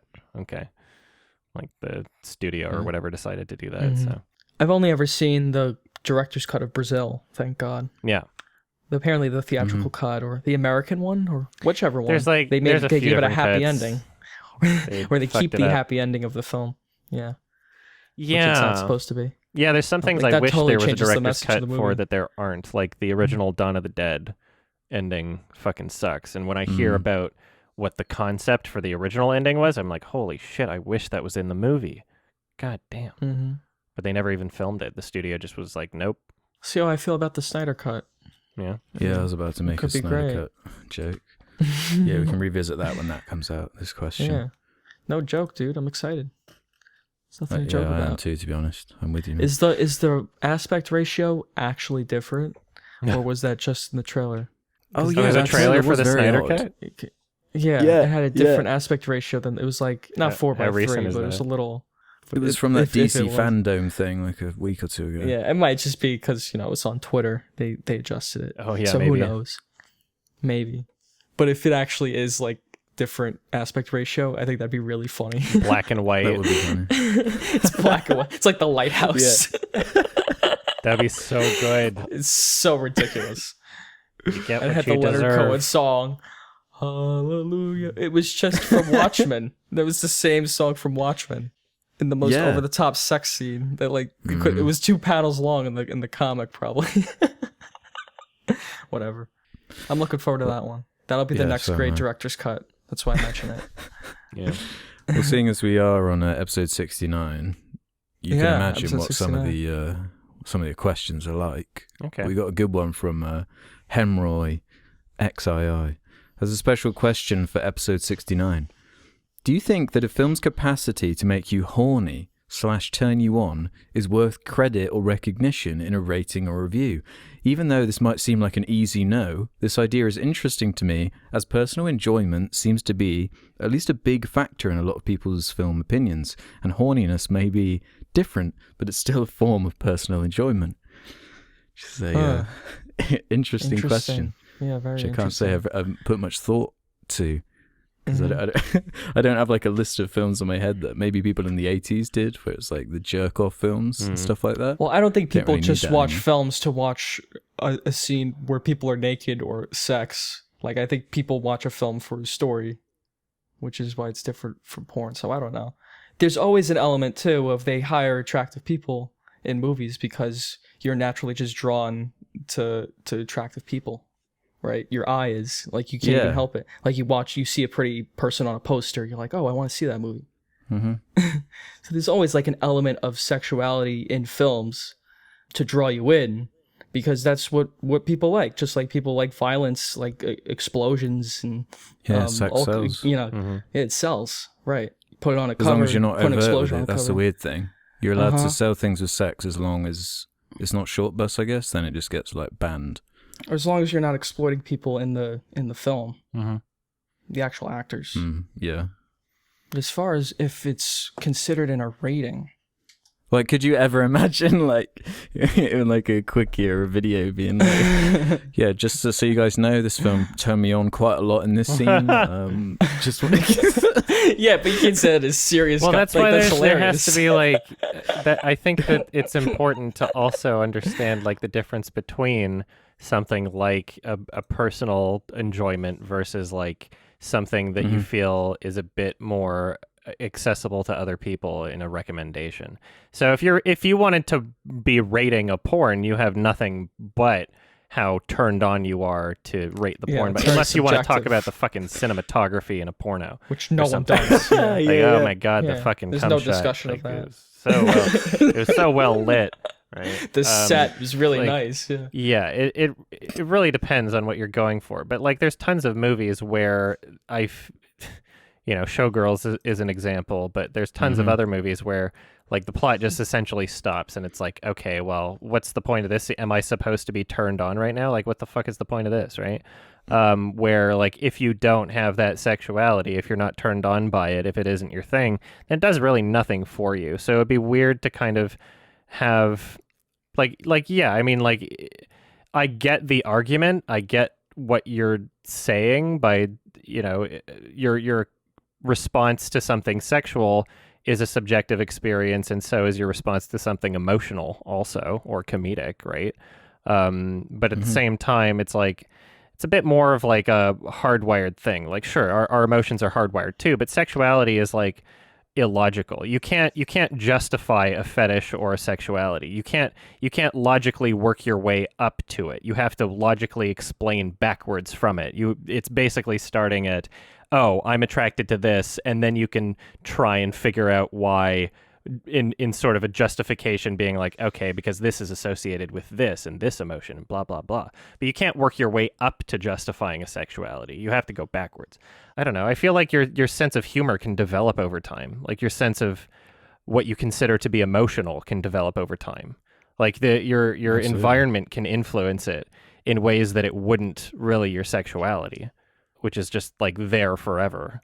And there's nothing you can do about it. So. There's some films that are like their sexuality is the selling point, and I would actually like praise the movie if it was very like the 50 Shades of Grey movies. If those movies were actually like hot or presented that culture in any way that was like interesting, then like I would be like, okay, I could get behind it. But the movies are like fucking tame, boring shit, and the acting sucks, and there's like nothing to it. It doesn't do what it's set out to do, and I think that's what the audience seeing those movies would want.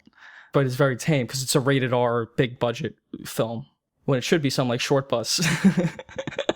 Even with that, there's elements to sexuality that you can put in a review if you wanted to. Like you could say like, oh, this is like tantalizing. Like it could be like a character's relationship if there's like a dominant submissive sort of aspect to that. But I think that what the question is getting at is just straight up like, oh, the tits are fat or whatever. Like, you know, like it's, that's something that's not really like a part of the artistic craft. That's literally just something that exists regardless. Like, I don't know, like if somebody has like an inflation fetish or something and they watch like a movie about balloons, it's like 10 out of 10. Like, I don't know. Like, it's very random.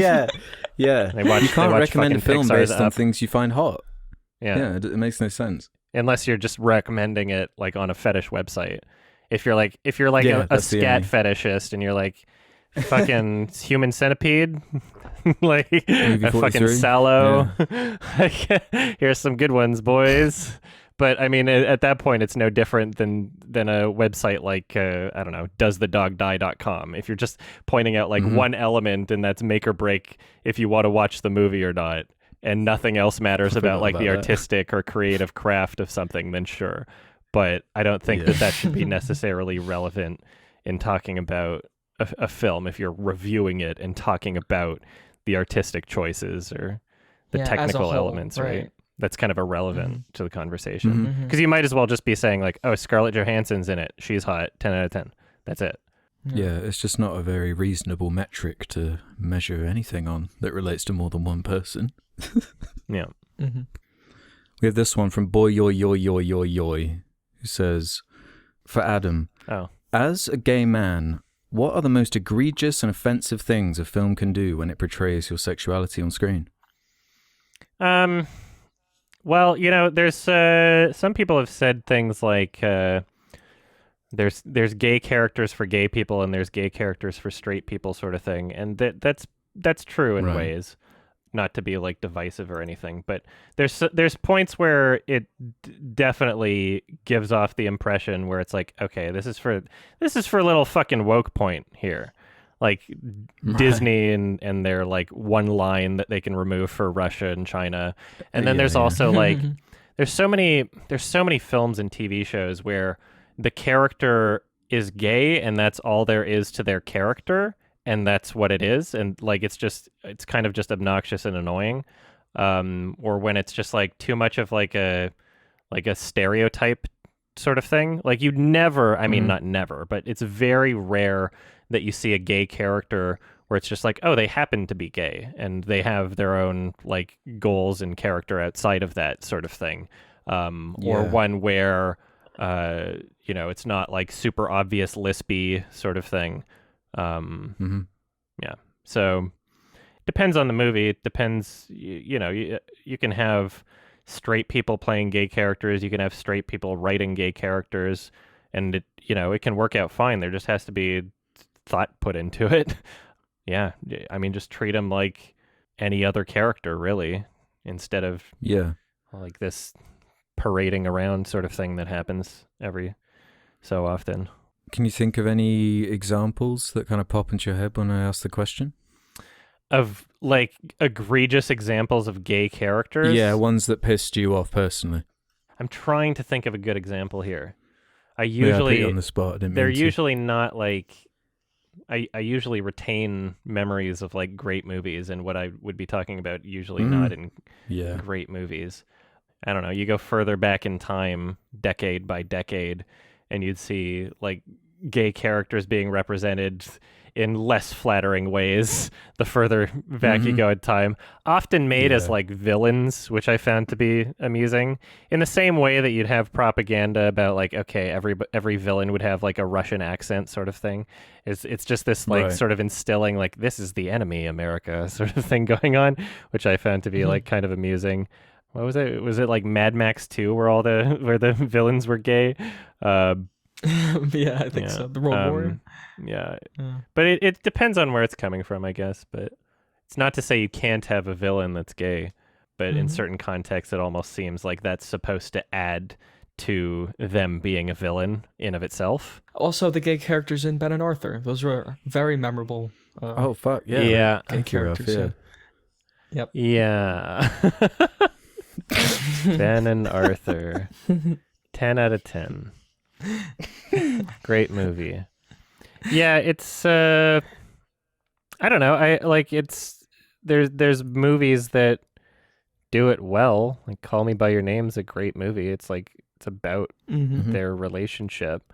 And at the same time, like you have to understand that there's certain cliches that go in with writing gay characters that the film was better for not really including as much of like, you know, if you're going to tell a gay romance story, like 99% of them are going to be also about like, okay, like this person's struggling to come out, they're faced with oppression sort of thing.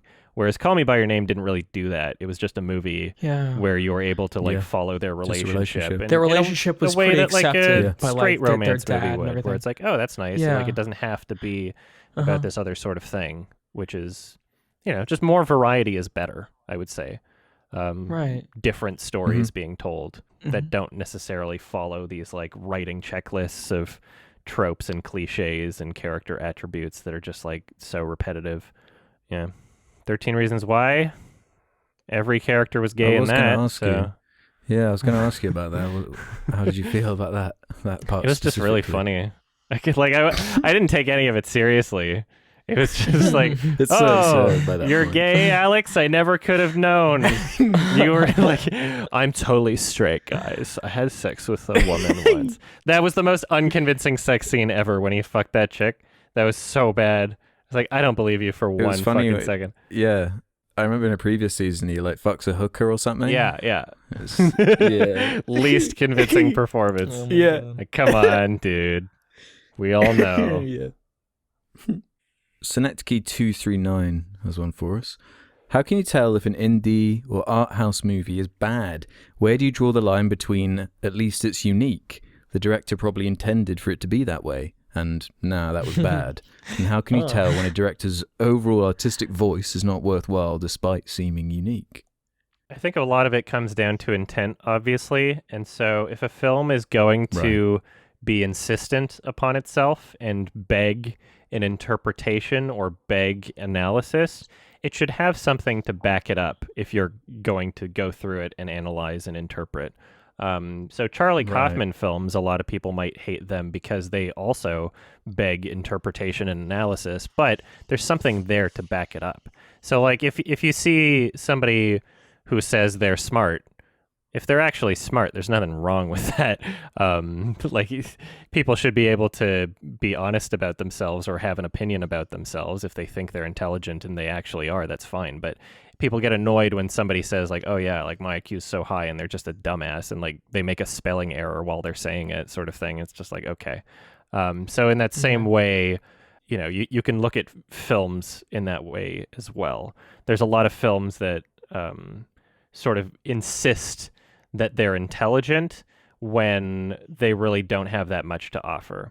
And, you know, not every art house film has to have some sort of puzzle to solve. That's not like a prerequisite for it being well made.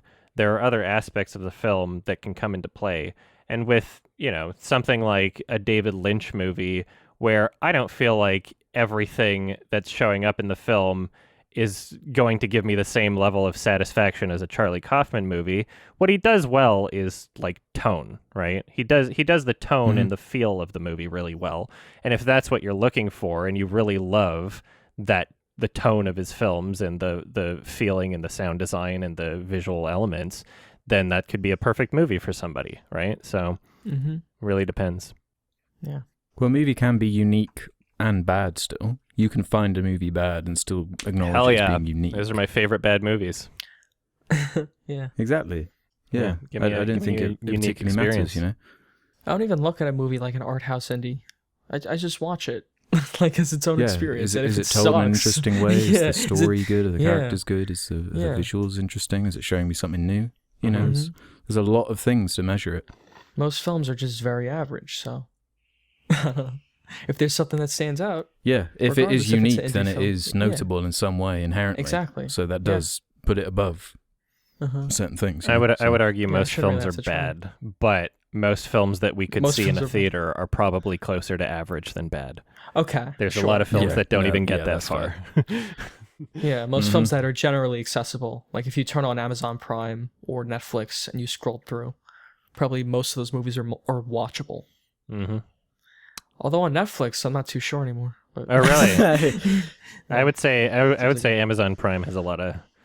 I've created a list of things that I mean, like the front page of look Amazon like Prime, garbage. like the very front page. Yeah. Don't go search it But through. they're like looking A lot for of, new like, content, whereas garbage like films. Netflix has like a shit ton of content. Not to say that everything on Netflix is like Yeah. great or anything. Netflix has a lot of crap also, but Yeah, all Yeah, these Venom's on there now. places. Venom, Hulu. Yeah, Hulu has a bunch of crap. Chaka Chaka 26 says, if you were alive, do you think Stanley Kubrick would be cancelled due to #MeToo?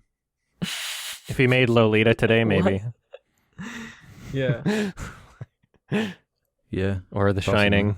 People are mad at Quentin Tarantino for the whole, like how he treated Uma Thurman in Kill Bill. So.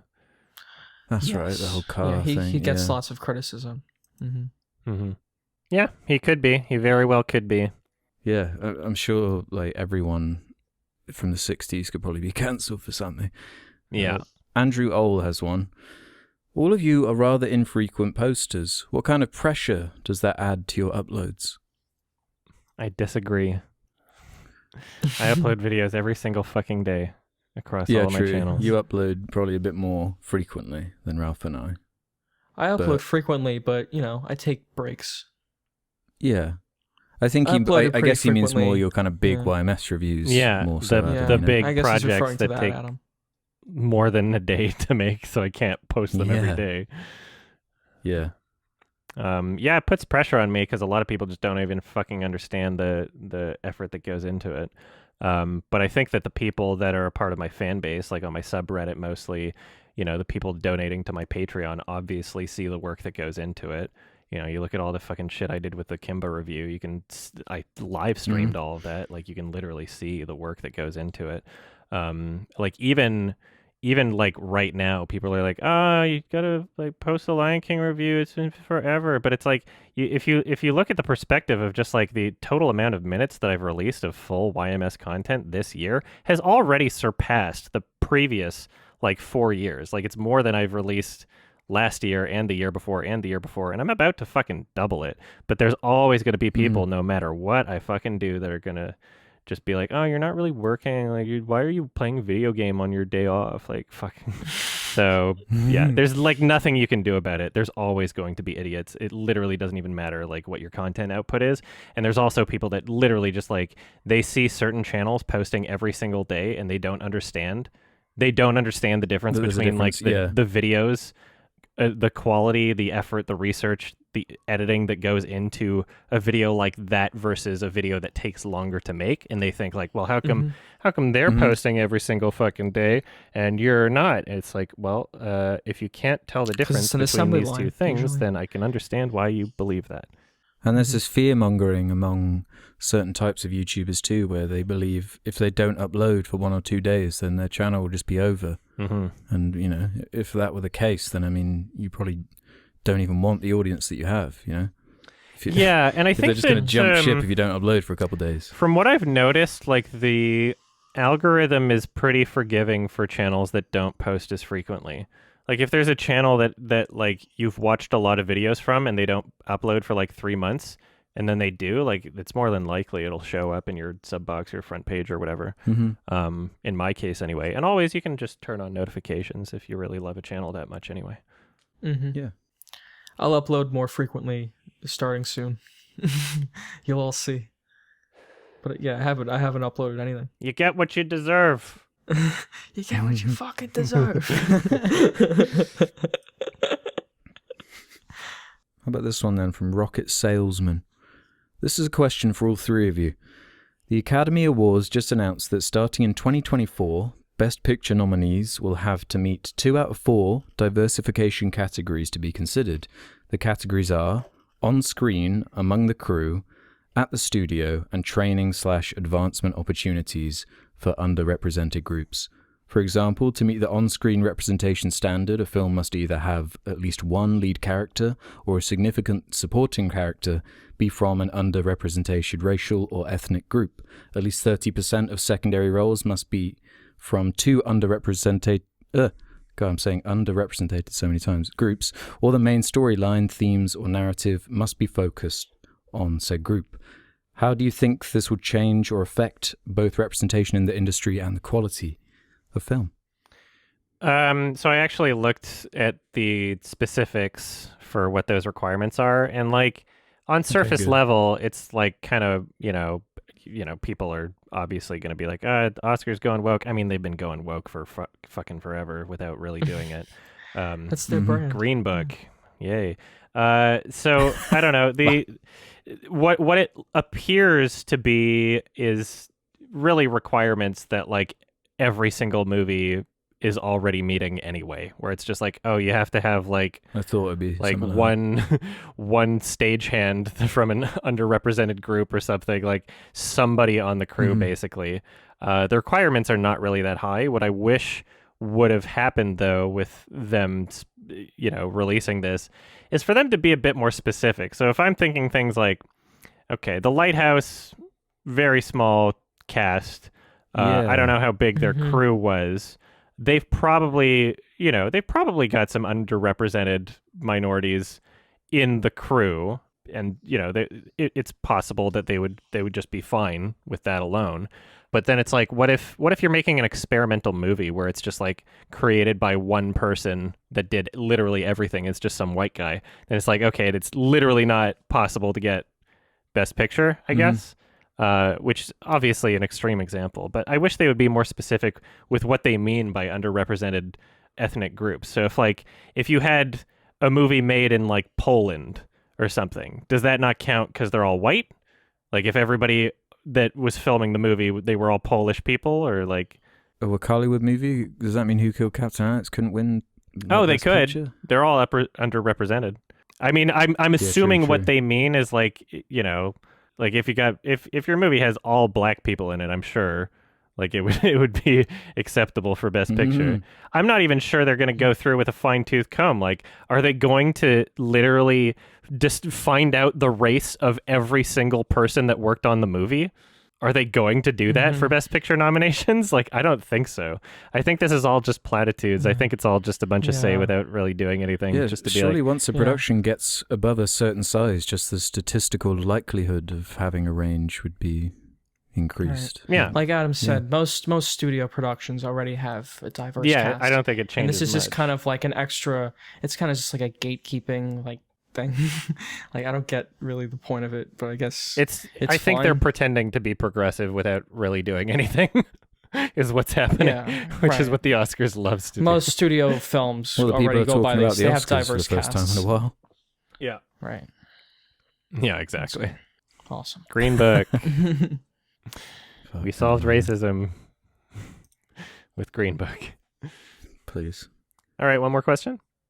Let's end on this one then from Vince is Depressed. What effects do you think recent events, the pandemic and Black Lives Matter, will have on the film industry, for example? I can see more of an attempt to include black filmmakers, as we just kind of said. And for the pandemic, I can see the trope in horror movies of characters being really dumb in easy situations being ruined. Anti-mask people ruin that trope. I thought that was a funny observation about the horror movies, because I wasn't really thinking about that. Yeah. Turns out people are that dumb. Yeah. So how this will affect Hollywood? Yeah, we're gonna get a bunch of pandemic movies. We kind of already are starting to. That fucking movie called Host was basically unfriended on Zoom. That was set during the pandemic. Filmed and edited Tenet, during lockdown, sort of thing. Had a big plot point or plot element of masks, or they had to wear masks to be which is inverted. funny. Oh yeah. 'Cause that was like made I just before kept thinking about masks. anything. Yeah. So John David Washington had a mask on going around. I'm like, oh yeah. It feels like this movie was ahead of its time. It's awesome. He knew it was a pandemic. Nolan's in on it. It's like how Kubrick was in on the moon landing or whatever. Yeah. Like Warner Brothers just has some tie-in with the CIA. They get their directors to do. He tried to warn us. Chris Nolan's gonna like direct some Mars landing or something. Yeah. He could totally do that. Yeah, I don't know.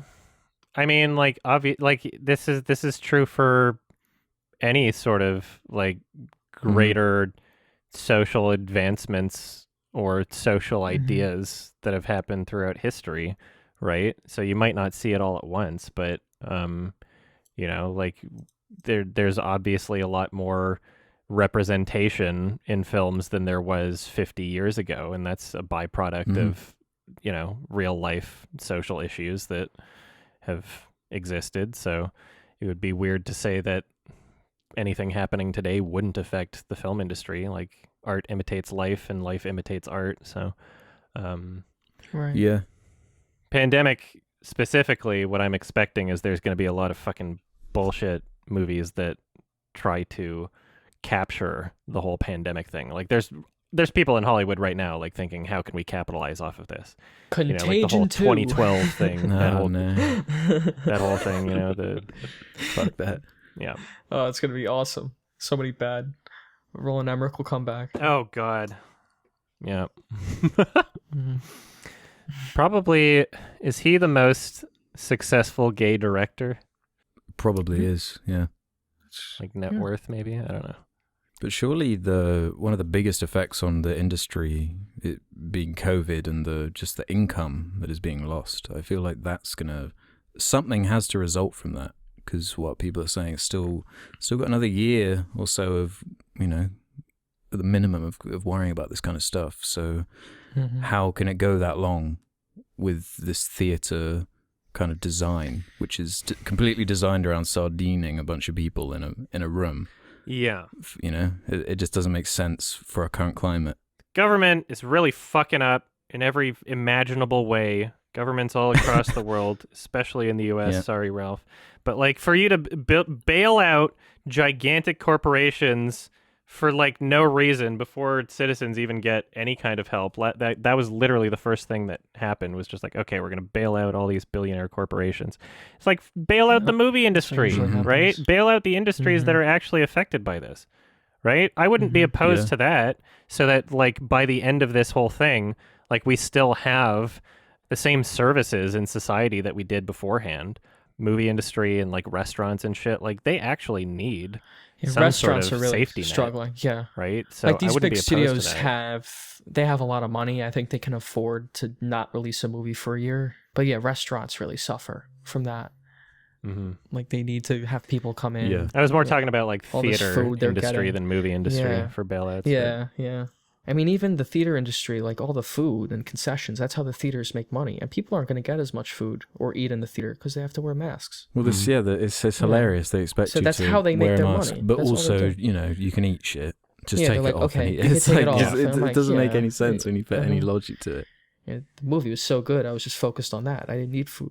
But like, no one, I don't know. It's just a dated idea in this climate. Mm-hmm. And I hope it changes. I hope, 5 years from now, theater experience is normal. We'll see.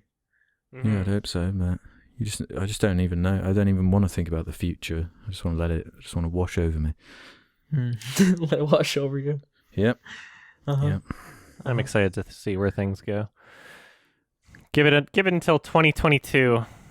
We might, it's not going to be completely back to normal, but we might be able to go to a theater like normally. Yeah. God. You want to do one more question? I'm in the mood for just one more. Okay. Okay. We could do this one from Funky35791, who says, has there ever been a guest you really wanted but couldn't get on the cast? Oh, I've had one. okay. I've emailed Uwe Boll, I don't know. Boll's people. Oh, Yeah. cool. I emailed them ages ago though, and they never got back. And I know they're active on it because they emailed me first about some video I did about Uwe Boll. So I know they're active on it. They're using it, so they must have ignored the proposal. Come on, Uwe. Should send him an email to his restaurant. I've emailed Neil Breen a few times. A few times. He hasn't got back. He's probably busy though. It's okay. Probably doesn't know how to use Discord. Yeah, that's another guys factor. AOL. Is like people on the subreddit are saying like, "Oh, you should get Charlie Kaufman on the podcast." I'm like, this is a bit of a commitment. It's like over an hour. You gotta like teach someone how to use Discord. It's like you gotta watch a selective, movie. right? Yeah. Not everybody can do the podcast. Yeah, some people just don't want to do it. Yeah. They would tell you like just fuck off. Any guests? Fuck you! I hate your show. I never got any of that from people. Yeah. I usually just get ignored responses. Someone that I wish could be on the podcast that I couldn't get. Nah. Like I don't consider like the podcast is fun. I don't like if I really respect and admire someone, it's not like, oh yeah, I would want them on the podcast, but I might want to have a conversation with them. I might want to say hi and interact with them and, share an experience in some way, but the podcast isn't like the top priority in terms of like connecting with people that I admire, really. Like it's a nice thing. It's a nice thing that could happen for some people. But yeah, we'll have there's a more bit of guests on. spice every now and again, yeah. Joe Biden. Oh yeah, I'll email Joe Biden. What movie would you recommend for Joe Biden? Ooh. Oh God. Not something that requires a lot of memory. Yeah. Like, what would I recommend? What would I recommend to Joe Biden? I'd probably like find one of those like Shortbus. Yeah, that would be an interesting. That would be an interesting choice. I'd find like one of those like anti-corporate documentaries, just like the corporation or something, and be like, hey, what do you have to say about this, you fucking asshole? Yeah. Yeah. I can't think of anything. All right. Shortbus done. Shortbus is good. That'd be a funny one to show. Can you imagine fucking Joe Biden watching Shortbus? What a brilliant bit of imagery. He would just be confused the entire time. Yeah, Or, like, he'd have just had no clue. Turn it off. I doubt he would sit through that one. Yeah, I'd make him watch that or Shame, like something like that. Mm-hmm. Shame. Yeah, Shame. Antichrist. Yeah, it's yeah. yeah, something like that. I'd make him sit through that. Well, have you emailed him yet, Ralph? I'm gonna email him after the show. Awesome. Hey Joe, you want to watch Sallow? Yeah, that's a good pick too. Yeah, no, there's endless picks. Mm-hmm. Yeah, endless picks. All right. I guess that about does it. It was a lot of fun. Thank. Yeah. Cool. We've got a recommendation from our boy Ralph. It's my turn. Okay. I was laughing at a poster last week. I'm not going to recommend that movie. Oh. I was laughing. I'll recommend that another time. Okay. So I'll recommend this movie called Stalker. Awesome. From Andrei Tarkovsky. Nice. Perfect. 1979. Yeah. So we'll enjoy that. And yeah, who's seen it? you go through the spiel. I've seen it. Yeah, this has just been a watch list one for me. Okay. It's one of those just never got around to. Yeah. I've been It is eager to quite see it for a long, second time. And yeah, the first time I saw it, I didn't really like it.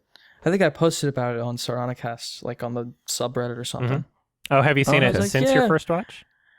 Yeah, I've grown to like it a little bit more, and I'm going to watch it again now. Like, I really appreciate like the technical part of it, which you'll see. Yeah. But yeah, I posted. I'm like, it was boring, which it is. It is kind of boring, but Oh, I don't. I mean, well, it's. well, I mean, You'll enjoy we'll talk about it later. Yeah, we'll talk about it. Okay, Perfect. awesome. So if you haven't seen Andrei Tarkovsky's Stalker, Yeah, you got 3 hours to kill. yeah, check it out before the next episode. These episodes come out every 2 weeks. You can listen to them early by going to sardonicast.com, signing up for premium, $2 a month. You get these episodes as they're edited. Also, patreon.com/sardonicast. Also, we got merch, links in the description. Awesome. Thank you for listening. Cool. I hope this has been Nice. Yeah, get those sweatshirts. It's gonna get cold. Depending on My where mom you got live. her If you're in Sardonicast Australia, it's sweatshirt, going to get hot. Oh yeah, it gets hot. True. Yeah, It's backwards. True. that's true. It's, I forget I it's have an backwards like a international audience, 69. It's like upside down. Like Australia is 69. Yeah, it's like 69. The rest of the Inverted world. time 69 again. of it. Yeah. Well, we It made all it. comes back to that. We made it, boys. Yeah, cool. Nice. And on to episode 70. Yeah. I guess 420 is like a cool episode. That's the Yeah. next one I'm looking forward to. Okay. We should get to that. Episode 420. We'll make it. We'll Mhm. get there. We'll be like 50 years old. Yeah, so once you calculate like how far, because if it's every 2 weeks and we just keep doing it, then we'll know, when episode 420 will be. Then All right. someone could do like an age filter on us. Thanks for listening, everybody. Bye-bye. Thanks. Thanks, everyone. Bye. Ta-da. Take care.